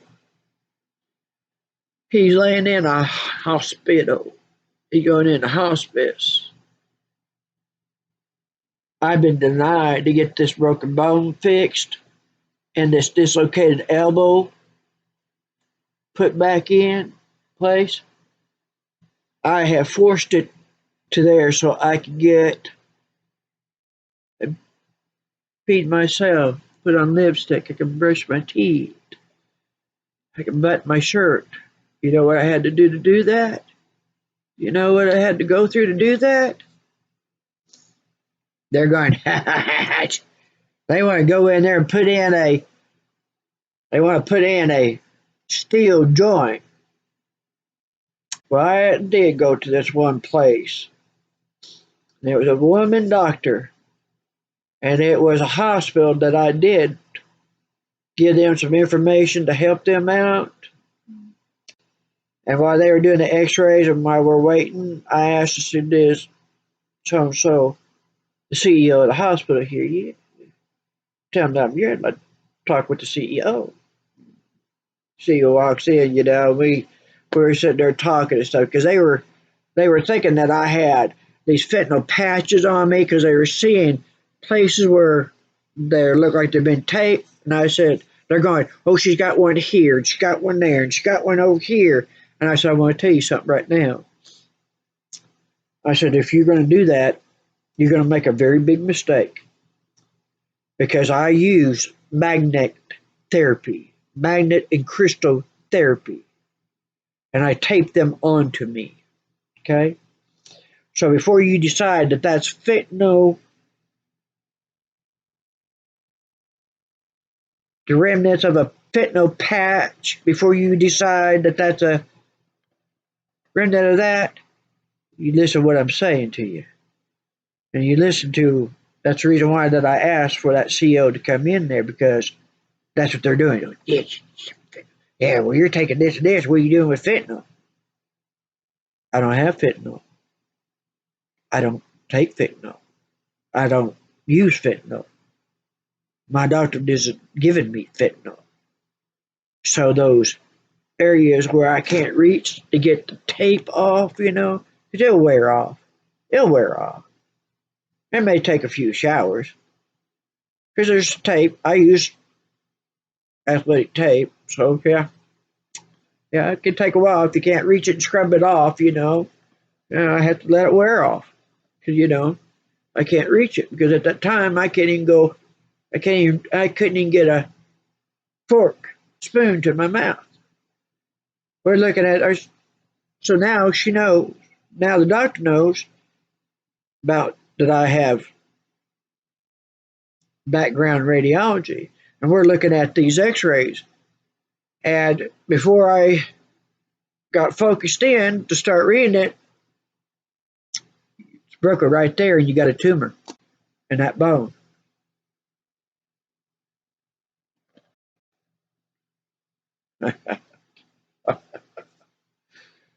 Good catch, doctor. Good catch. Absolutely good catch. Good catch.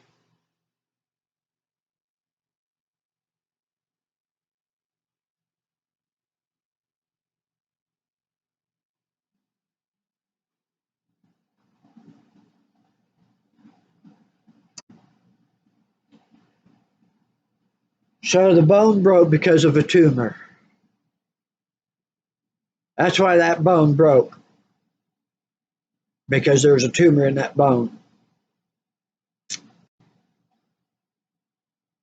So now Oklahoma City, you got male doctors. He's sitting there going, he has X-rays. He's sitting there going, well, we're going to put a steel joint in that elbow. Well, it's a clean break.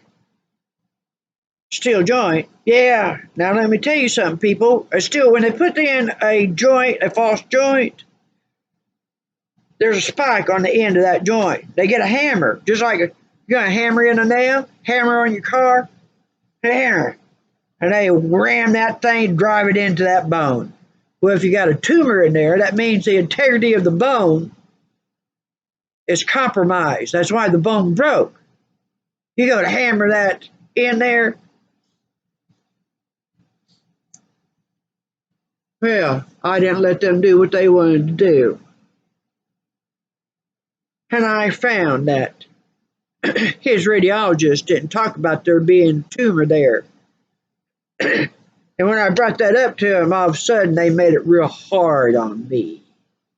And next thing I know, that he got caught doing what he should not be doing. Because I sat there and I researched to find out what they are doing new these days for this type of situation, because I'm not going to walk in and let a doctor do whatever he wants to. And because I didn't let him do whatever he wants to, because I didn't go, okay, Jackie, what do you say? You know everything. No. Because Satanism, when it became a religion, you couldn't keep it out at any place, because the law says you can't be prejudiced against one's belief. Satanism. Scott Travis. Astroworld. Surgery. Surgical tables became sacrificial altars. Procedure rooms, exam procedure rooms became torture chambers. Not mine, but I've been on them.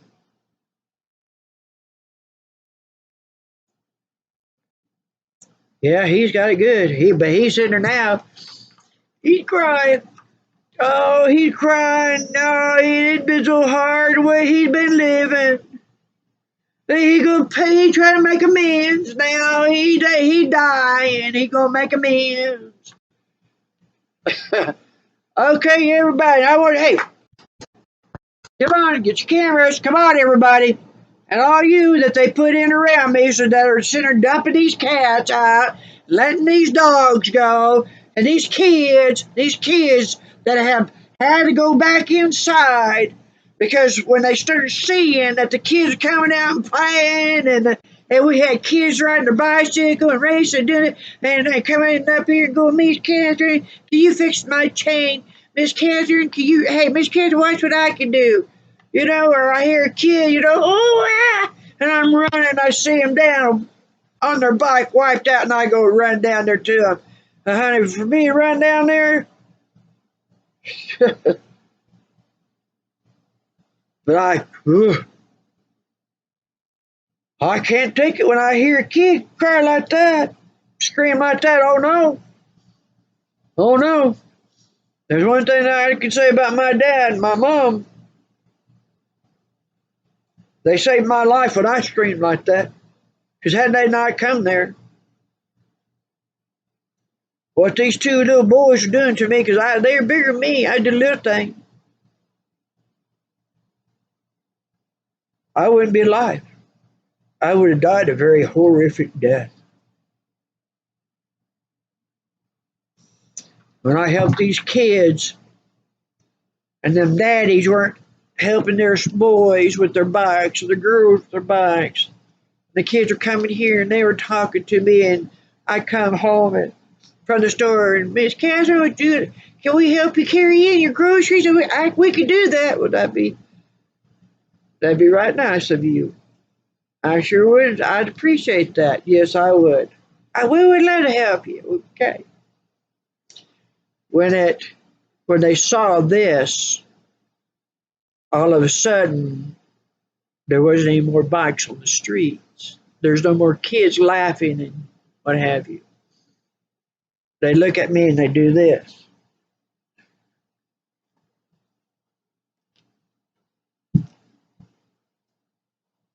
God will get you for that. And there are two men on this street that poison the mind of their children. So their kids, when they see me, they go. And I sat here over the years watching this. 1999, your daddy was going to die one Saturday night at the races.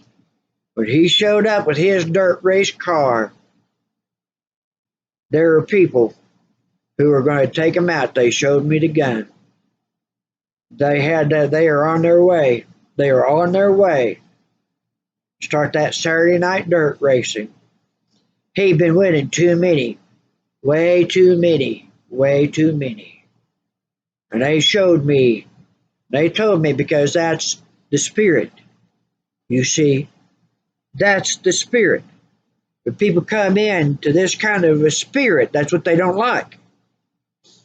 Because you come in within this energy, this pure flow energy, it will make people want to confess. And that needed to be confessed. And so I knew what was going on when they were doing that. I knew what was going on. And I told them, I said, now I want to tell you this. You kill that man, the rest of this town, your kids, your loved ones aren't going to stand a chance. They'll make it a living hell. They'll make it a living hell for you. They won't stand a chance. They won't. And there you'll be taken into jail. And they'll not have you there to help them and help guide them. There's other ways to do this. If that's what he's doing, there's other ways to do this. But don't do it this way. It's not worth. He's not worth your family, your loved ones. He's not worth it. And so after his kids got grown, so one day I went down there and had a talk with him. I said, when your baby girl was in diapers. And I told him about that. And I said, I want to tell you now, I ain't down here make you like you have to owe me something. I said, the reason why that I said this to you is because I watched this. I watched this. Being mistreated, and then they're thinking, if you knew what I did for you. And I knew that if I told you, I knew how you would react. So I didn't tell you. Then it was 2015 when we got this big old ice storm. All these branches came down on power lines. In the aftermath of it, I'm sitting here dealing with mine. And you guys don't ever come over and help me. Oh no, I'm not worth it. I'm not worth your help because evidently you just know I'm just an evil woman. I'm just a devil's woman. I'm a woman who won't bow down to you males. Believing the lies. Believe the lies. You ain't watching me. By their fruits you shall know them. By their fruits you shall know them. You ain't watching me. You're listening to these people. But you ain't watching what I'm doing. You ain't watching all these people who get better. How come you don't know about that? How come you don't know about what I've saved? The buildings, the businesses, lives that I've healed and searched and saved. How come y'all don't know that, huh? Here we are, we're sitting there aftermath of this. Him and his dad. Now, I was an industrial electrician. I know about them power lines. I know that when you get within 3 feet, you better ground it. You better have this bar that grounds to that bucket, that goes into that truck, goes into the ground. You better ground it. You better ground it. Because in this, there is a field around power lines, any kind of them. There are substations that when I went in there to fix it, I had to take my tool belt off. I had to go in there with plastic screwdrivers and plastic pliers, plastic wire strippers. Because in a substation, there's a bigger energy field. You go in there with anything metal, and you ain't going. You're going to be a charred barbecue stick. if there's that left of you. So I happen to just come in, get some tools. I walk out that front door, and the light power comes on. I see his daddy with this pole chainsaw, and he's fixing to get it. They're standing, him and his daddy. They're standing like this far apart. And I hear that, he's getting closer, closer, reaching up there to that tree limb that's hanging right there on that power line. And I think, really, God? Really? All the harassment that him and his dad has done to us, what they've done to us, was getting these cats and letting them just breed up a storm. They come over to my mom's home, come over next door to my place, starving them down, telling us we don't have to fix them, we don't have to feed them. No, no, no, you just sit there and get them and just kick them out, and we have to take care of them. And I'm looking at them. Here it is. Really, God? You're putting me in this position again? I really don't want to intervene. I'm sick and tired of intervening, God. I don't want to save them.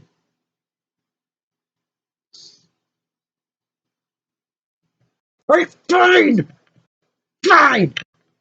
And I'm yelling out his name. And he turns to me, the son turns to me, and I said, power's on! The power's on! And he grabs his dad. Dad! A nick of time. There's a few more inches, and down it would have went, hit him, and right to his son, and I would have watched two men being blown through the air. Been watching them sitting there with the smoke coming off of them.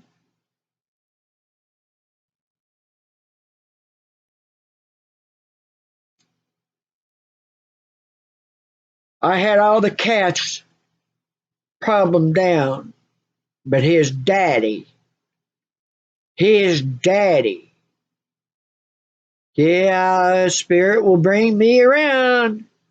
I don't like going down between the street because they live across from each other now, have for some time.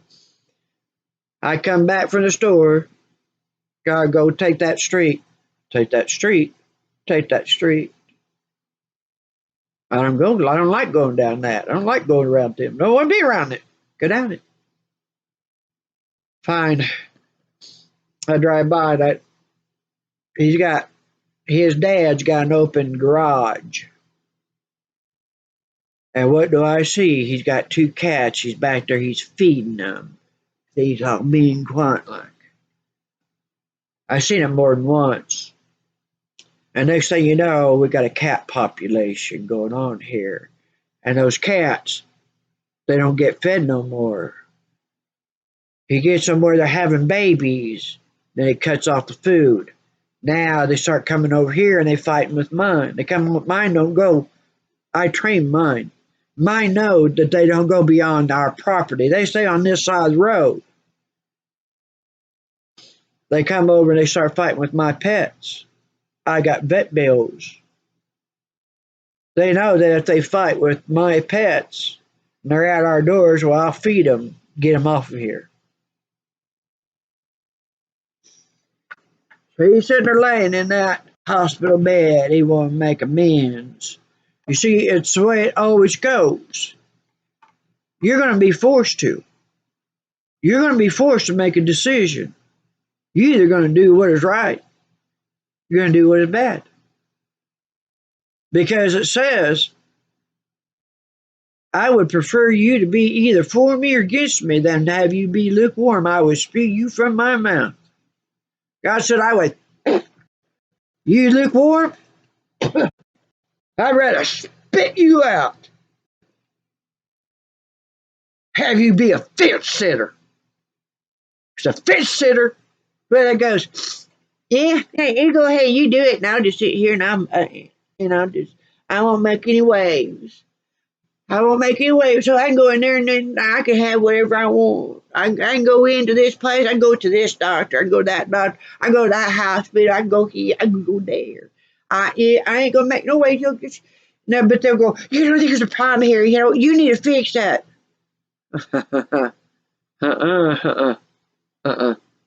I closed my doors. Had this one thing of a female say to me here not so long ago, aren't you not going outside? You need to go outside. You need to go outside. I looked at her and I said, no, I don't. No, I don't. Don't tell me what I need to do. More than anything, don't you tell me I need to go outside. Because I know what's outside. If I want to go outside, I'll go outside. I'll make that decision. I don't need you coming in here telling me you need to go outside. No, I don't need to go outside. I don't want to know what's going on out there because I already know what's going on out there. I already know what's coming too. But you come to me. Don't none of you come to me.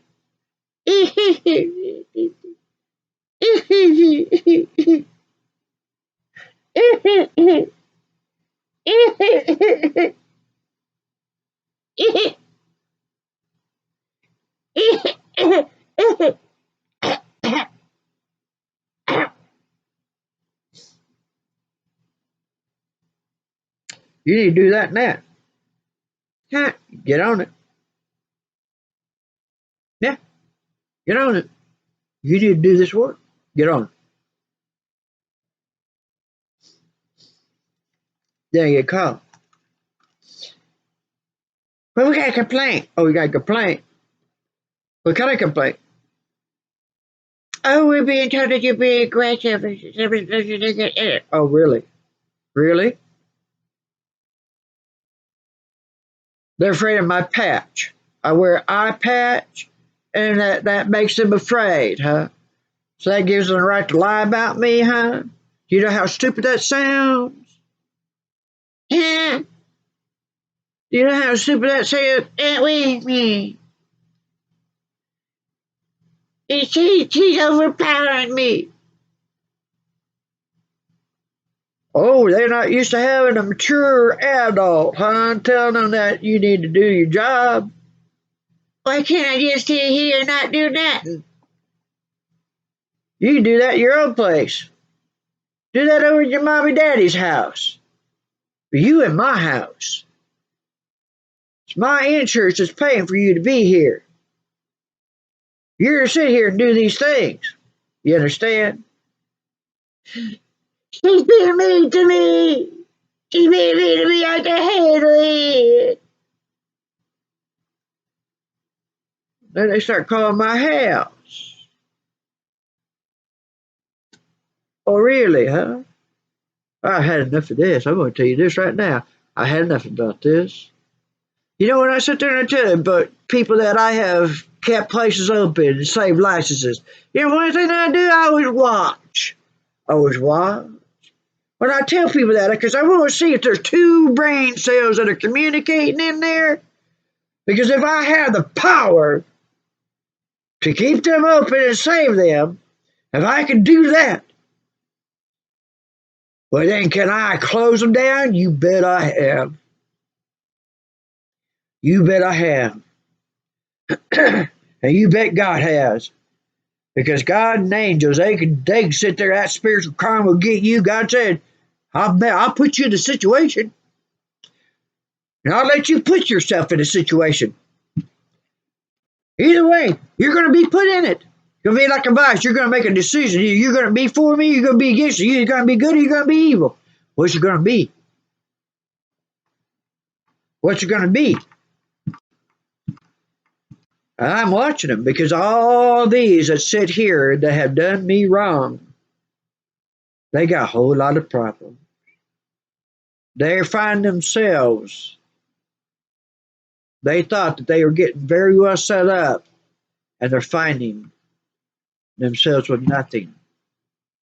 And then they want to call me and they want to tell me they want to make amends with me. No, you're not going to call me. You ain't going to do this, make amends. You're going to do this. That's what you're going to do. That's what you're going to do. You want to make amends? This is what it's going to take. Because all you who are the reason why that I'm where I'm at right now, why I'm suffering, why I'm dying,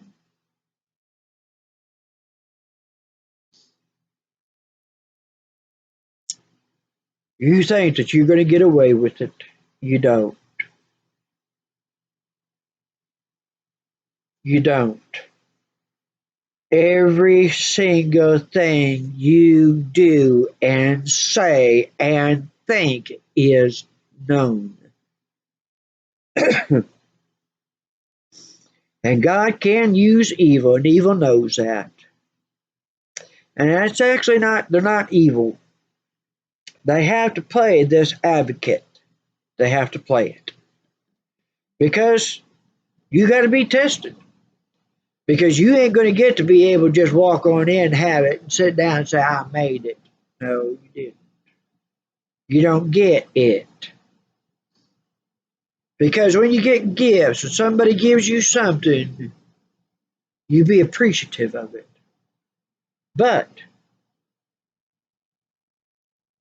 you better know when to accept gifts and when not to accept them, because I tell you,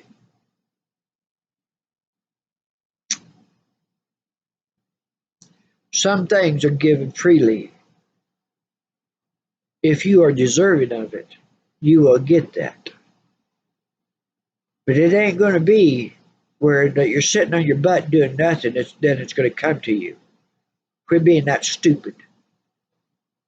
Quit being that stupid. Quit thinking that stupid. Quit thinking it. So Travis, don't blame Scott Travis. That your kids, your babies went to that Astroworld. It ain't Woodstock, folks. Right now, you got a heck of a wake-up call.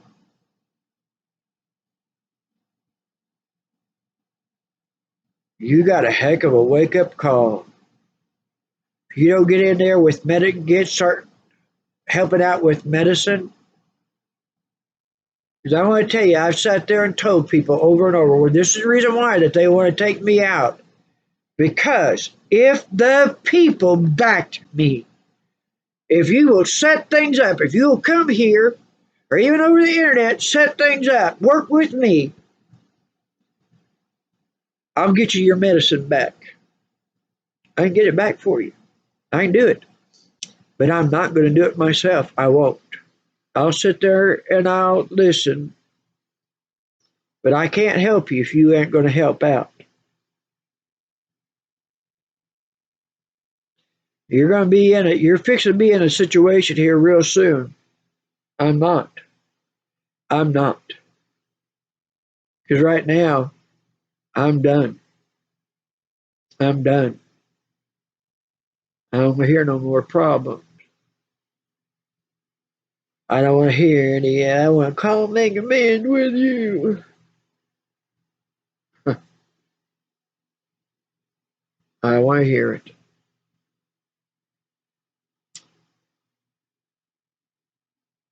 By your fruits, by their fruits you shall know them. By their fruits you shall know them. By their fruits you shall know them. Everybody who follows my direction in medicine and life, they do very well. I can tell when they do. I had a doctor. He was a pain specialist. He was a gift from God. They made me suffer. God did. They made me suffer. He first day he talked to me, he knew what the problem was, and he worked with me.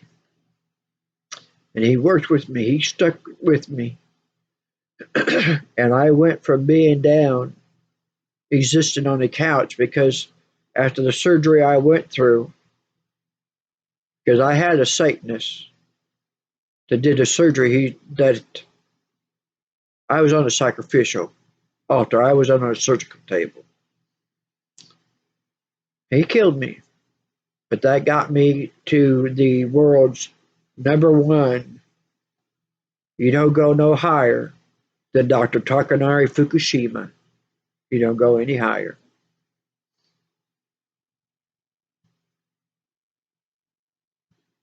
You don't go any higher than that. I had no chances of surviving because of him. I did.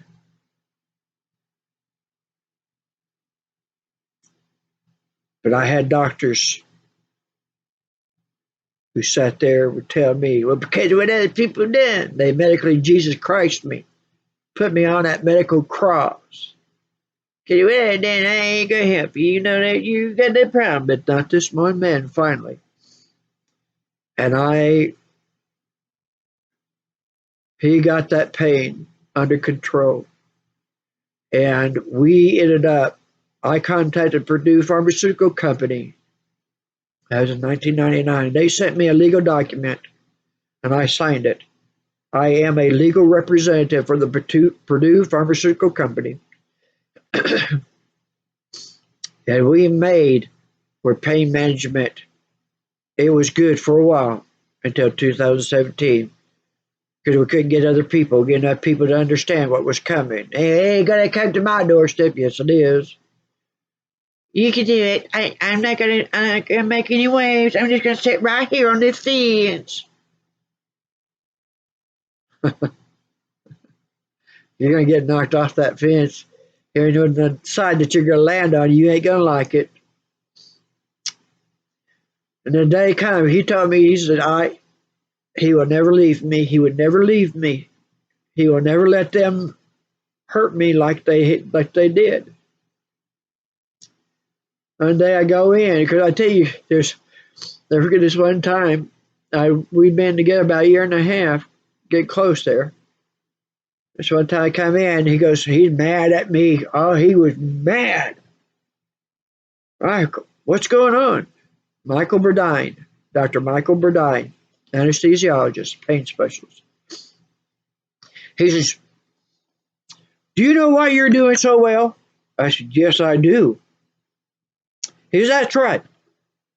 He says, do you know when you're supposed to be in my office getting your next refills? I said, well, yeah. He says, well, where are we at right now? You're sitting in my office. Where are we at? Well, 2 weeks past the time that I should have been in there. He says, that's right. That's right. You're doing this well because of what I'm telling you to do and take and when to take it. You are to be in here every single month, not a month and a half, not 34 days, not 36 days, not 42 days. When I say you to be here the next month, when I say that you're in here, you understand me? Yes, sir. I never had any doctor. Wouldn't you like to have a doctor like that? Wouldn't you like to have a doctor like that? Would you like to have a doctor like that? You want a doctor like that? Guess what you're going to have to do for it? Yeah, you're going to have to get off that fence. Because you ain't going to get that. You sit on that fence, you ain't going to get it. Because the spirits, they're going to make sure that you don't. And it went from that. One time I go in. Now, I didn't meet with him in no exam room. We always talked in his office. Tears are flowing down. Michael, what's going on? And tears. He goes, I never thought. He says, I just never thought that I would have to fight my own to help people. Oh, yeah, I know. And I never thought it. He said, I can't take it no more. I can't take it no more. He says, I know what I told you. He says, I know I told you. He just cried and he's sobbing. So I know I told you that I'd never leave you. I know I did. He said, I just can't take it. I can't take what they're doing to me. I can't take it. I just can't take it. I said, Michael, look at me, will you? You see me? You see how well I'm doing? You see the woman I am now? I'm not laying in that bed on that couch 24/7 and can't get out, can't do nothing, can't even think. Because if I tried to think, I'm in the emergency room. That's how bad it was, folks. See, I said, I understand. I don't want to be here either. I don't want to be here either, Michael. Go.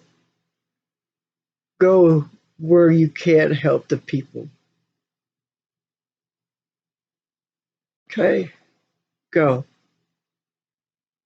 They put me with this one doctor thinking that he's going to help me, but he did. That was a.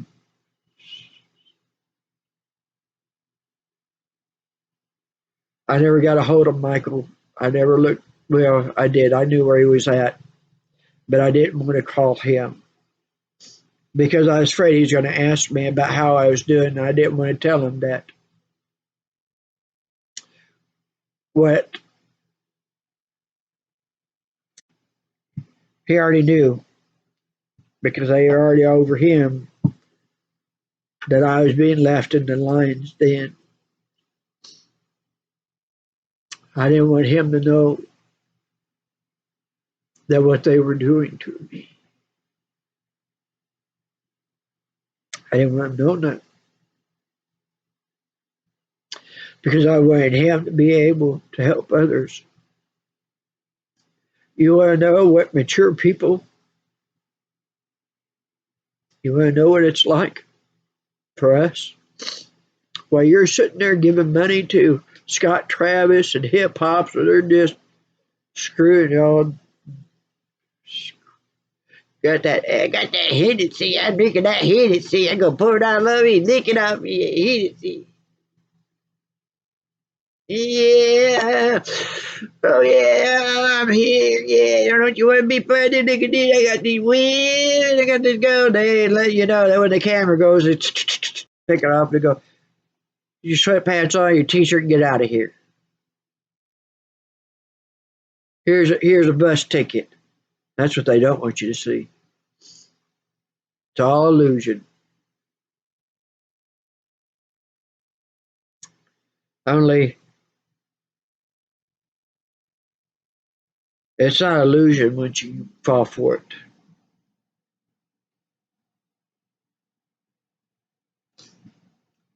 I got my soul. I protected it. Y'all get off your lazy butts.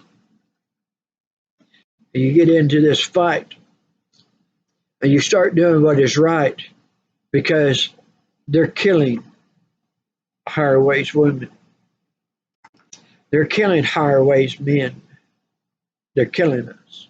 While you're sitting there watching these paranormal and they're sitting there going, ha ha ha, yeah, watch it. It's coming in. Because I'm sitting there watching these. They start off, they ain't got any tattoos. They're going in all these places, and all of a sudden, boy, they got all tat up and stuff. Just like, man, they don't know what they're doing. That's spirit. That's spirits. They go in there because they don't know what they're doing. They sit there and go, ah, there's a shadow. Ah, they go running. Ah, ah, ah, there's a shadow. I got something touch me. Ah, something spit me. Ah, something touch me. Ah.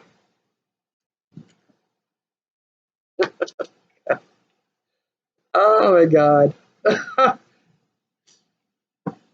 I can sit there, walk into those places, and I clear it out. I can do it, but I'm not going to do it. I'm not going to do it. I'm not going to do it for free. Not when you invited in it. But there are those who are victims, who are innocent. There are those who come to a realization and they are, you know, when the person is serious about, they're ready to walk the right path. You can know it. You can see it. There ain't no doubt. Because I want to tell you this, Because if you get this opportunity, we help you with this opportunity, you don't do right with it. You think this when you come, you're sitting there going crying, boy, you really screwed up. You just, if you had, just that right there, you're going to wish you were back there because what comes next is over with. It's over with. We ain't got time for you. We ain't got time for you. We got too many people that are serious. We got too many people who are very serious about what they're doing. Too many people who are serious.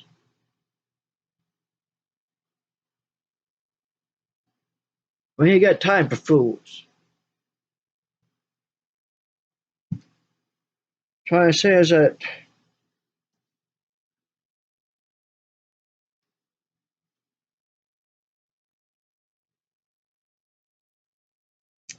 a fool will learn from his own mistakes. A wise man will learn from the mistakes of others. Yeah, a wise person will. They'll watch the mistakes that other people make and they go, yeah, I don't want that. My gift to me, folks, I was 5 years of age when I sat there and I seen all that, all the drugs suddenly pouring out. And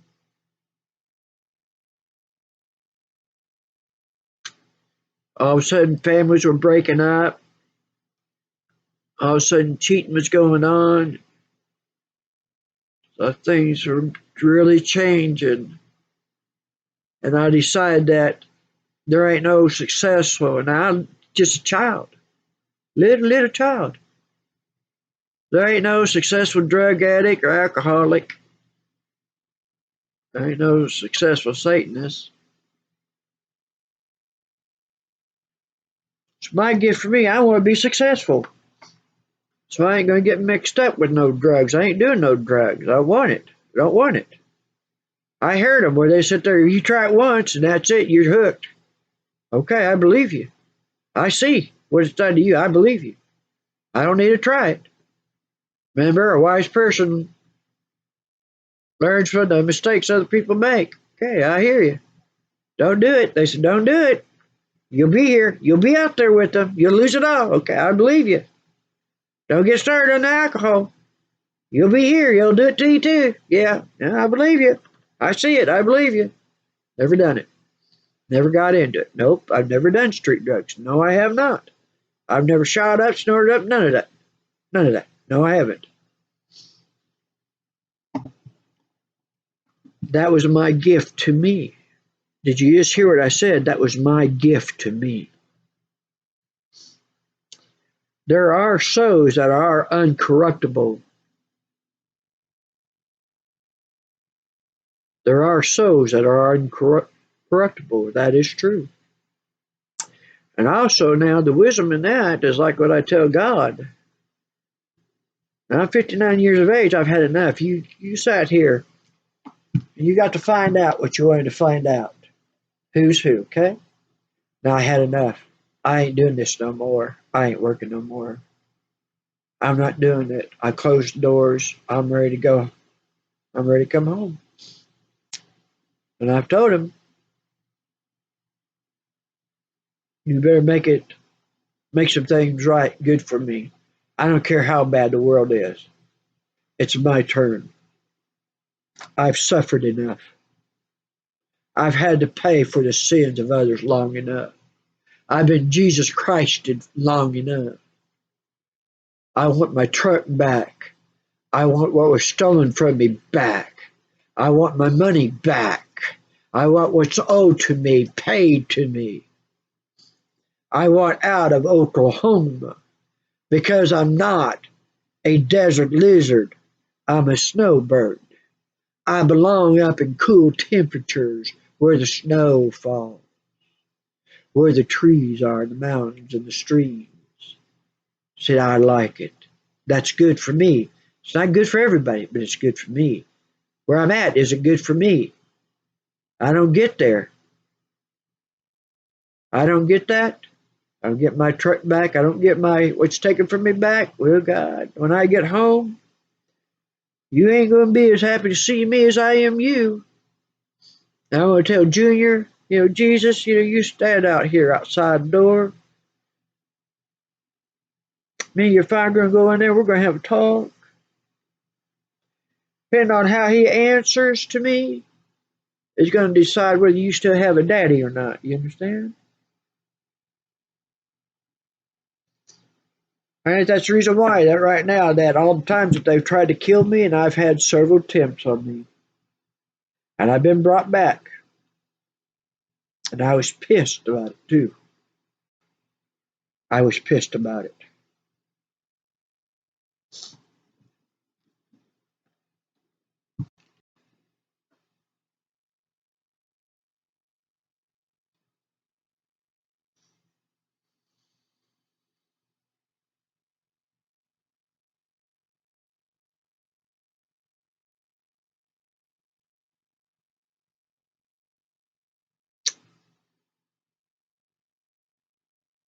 There ain't nothing here for me no more. There ain't nothing here for me no more. And I'm okay with that. I'm okay with it because I've done all that I'm going to do. I ain't going to do any more. I can't. I can't. You're going to take my place. You're going to take my place. It's going to be you doing this. You better listen to me. You better listen to what I'm saying. Because everybody who has done me wrong thought that that was okay to do.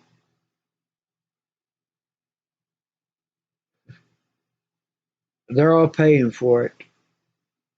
Ain't nobody gets away with it. You don't get away with it. They'll let you think that you have, so they can just keep using you. They can use that against you. What you did? You set her up. Look what you did to her. Look what you took from her. Look what you did to her. You didn't help her.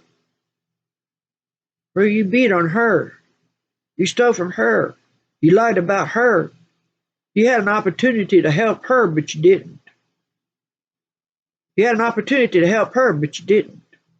You saw them on her. Should help get them off of her, did you? You're taking my place.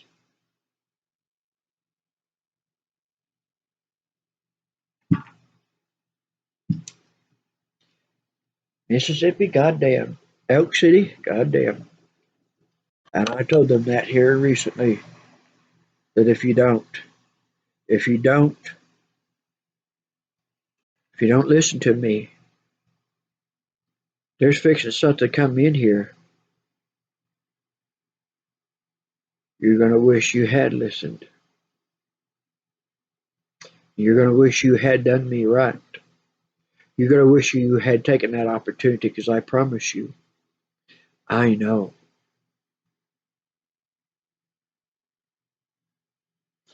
Higher ways women always know. So I just sat back and going, you're gonna pay for it. You'll pay for it. I ain't going to. I ain't gonna go to no police department. I ain't gonna go to no judges. I ain't gonna know, because I know they're all corrupt. They're corrupt. Why would I? Why would I go to your corrupt system when I got what you can't see? And I know how to manipulate that very well, because I know what it is, because I teach it. I've taught it. You got to go find those teachings. Y'all, it's a wake up call, because I said this Halloween that they got something very big that's going to hit. And when it hits, it's going to be everywhere. It's going to be everywhere. And it's going to be awake like none others. Everybody want to go, well, hi, women, don't talk like that. Why? Why not talk like this? Too many of you being too stupid out there. He been baby killed. You got a 9-year-old at the Astroworld. A 9-year-old in a mosh pit where they slam up against each other. My time, we danced with each other. We had stages, lights, everything. We had fun. We slam up against each other. We were creating new moves and winning trophies and winning some money and being able to open up a business where you could dance some more and enjoy and have a good time. And a lot of us did. It wasn't all, no. Don't we sit there and make it all dirty and nasty? No. A lot of us that were sitting there dancing, there wasn't nothing sexual. There was no drugs, none of that crap going on. No. You sit there, my 9-year-old died in that mosh pit, Scott Travis. Oh, I'm going to sue. Yeah. What you doing? What are you doing letting that 9-year-old be there in the first place? How come that 9-year-old isn't accompanied? How come you let your kid go to something like that in the first place? Travis doesn't deserve any lawsuits. You don't deserve a dime from him. You don't deserve nothing from him. All you deserve is take that lesson. You better go on. You better get on the right side is what you ought to do. That's what you need to be doing. Get off your friggin' don't you shed a tear in front of me. Get off your friggin' everything you did to me. Take it someplace else. Time to grow up. Time to mature up. Time that you get busy. Make sure that stops. No more of that nonsense. No more of that kind of music. You start doing your part. You start pulling your weight. You didn't come in here to sit there and go, I just want to go there and come back home. I want to go there and come back. No, you don't. No, you don't. I'm done, y'all. I'm done. I hope y'all take this down because there ain't going to be a whole lot of these that I'm going to be able to do because they ain't going to let me do it. And they don't like you knowing the truth. They don't like you knowing the truth. There's time that you stop helping. You pull back. And you go where that there are people who are working and who are happy for you to be there. Grateful that you can be there with them and help them. You go there. These other places, you turn your back on them and you walk away. You walk away. And you don't let them sit there and cradle something in their arms and go, I think it did. Don't you feel sorry? No, I don't. No, I don't, because I'm not the one that did it. Why don't you sit there, you go to the hospital with your daughter in your arms? Why don't you go to administration with your daughter in your arms, in the clothing that is soaked with her blood on it?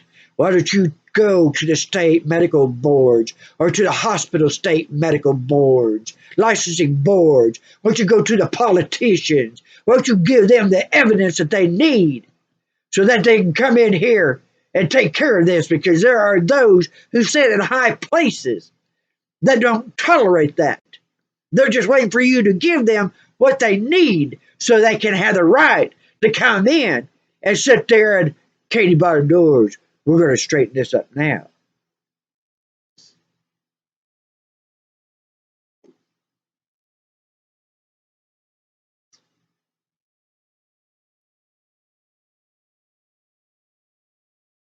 Chantikia, Chantikia, Chanteki, Chantechikia. It's a coda means, my heart is inspired by you. Those of you who are higher ways, you just got a blessing. For those who are not there, you got an opportunity. You were brought by this video for a reason. You needed to hear this message. You needed to hear what the higher ones are talking about, because I am the vessel. I am the medium. I am that which they communicate through this world to. That's why I am here. That's what my place has been. You were brought here. You were brought across me to know these things, to learn, to hear. There's messages in here that you needed to hear. You needed to hear the truth. Now, what you going to do? Can you help me? I need $5,000. Get my truck fixed. I need out of here. Otherwise, very quickly, very soon, I'm going to die. There'll be no more. There'll be no more videos. And there'll be no more healing, because I imagine that they'll take down everything that I put up. Or maybe there might be those that know how to hide it so that those who truly want it will find it. Because when you find what I got, when you find what I worked, because this isn't easy for me to do, when you find it, you got wealth beyond their material wealth. So you found me. You were brought, your guides brought you to my videos. They brought you to where my channels are. Okay? Now, to see what you do with it. Because your God, your angels, that soul tribe that you left, that you came here, they want you back. They want you back. They love you. You're loved. I'm telling you, you are loved. You are so cherished and you are so loved that all you have to do is just get your mind there that you are from these beautiful realms. That yes, children are protected. They're cherished. They're loved. They're wanted. They're not, oh, well, honey, got news for you. What's that? I'm pregnant. Oh, shoot. And the kid's going, really? Really, you're pregnant? What are y'all thinking? Because I seen a video of this. This kid was brilliant. I loved it. We're already struggling. What are y'all thinking? And there's only two kids. He goes, what are you thinking? And you're going, oh, no, this is wonderful. He goes, no, it's not. We're already struggling. What do you think? And the kid, little boy's crying. The little girl's over, she's a little younger. Yeah. Yeah, that's the difference between the devil and higher realms. Because in the higher realms, it's planned. You are planned. You are anticipated. And that's what I said in my other videos. That those like me, I am normal. I am average. I am typical. We came here to help right this planet.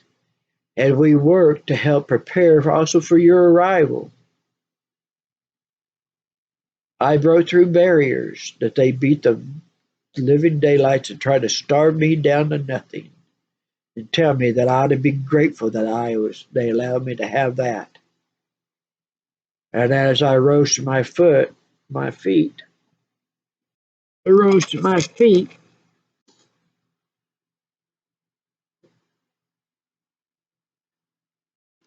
I showed them what I had in my hands. And then I said, I'm going this direction. These people want me. Well, you know how you can hurt me? Yeah. How can you hurt me 100 ways? You ain't got nobody to replace me with. That's right. I'm gonna go over here where they ain't gonna do me like you did me and see what you lost. Okay? Okay? Okay? Gonna be that stupid? Gonna be that stupid?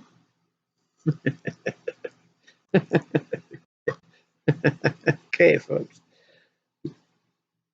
Good luck out there. You know where to find me. You know how to get in touch with me.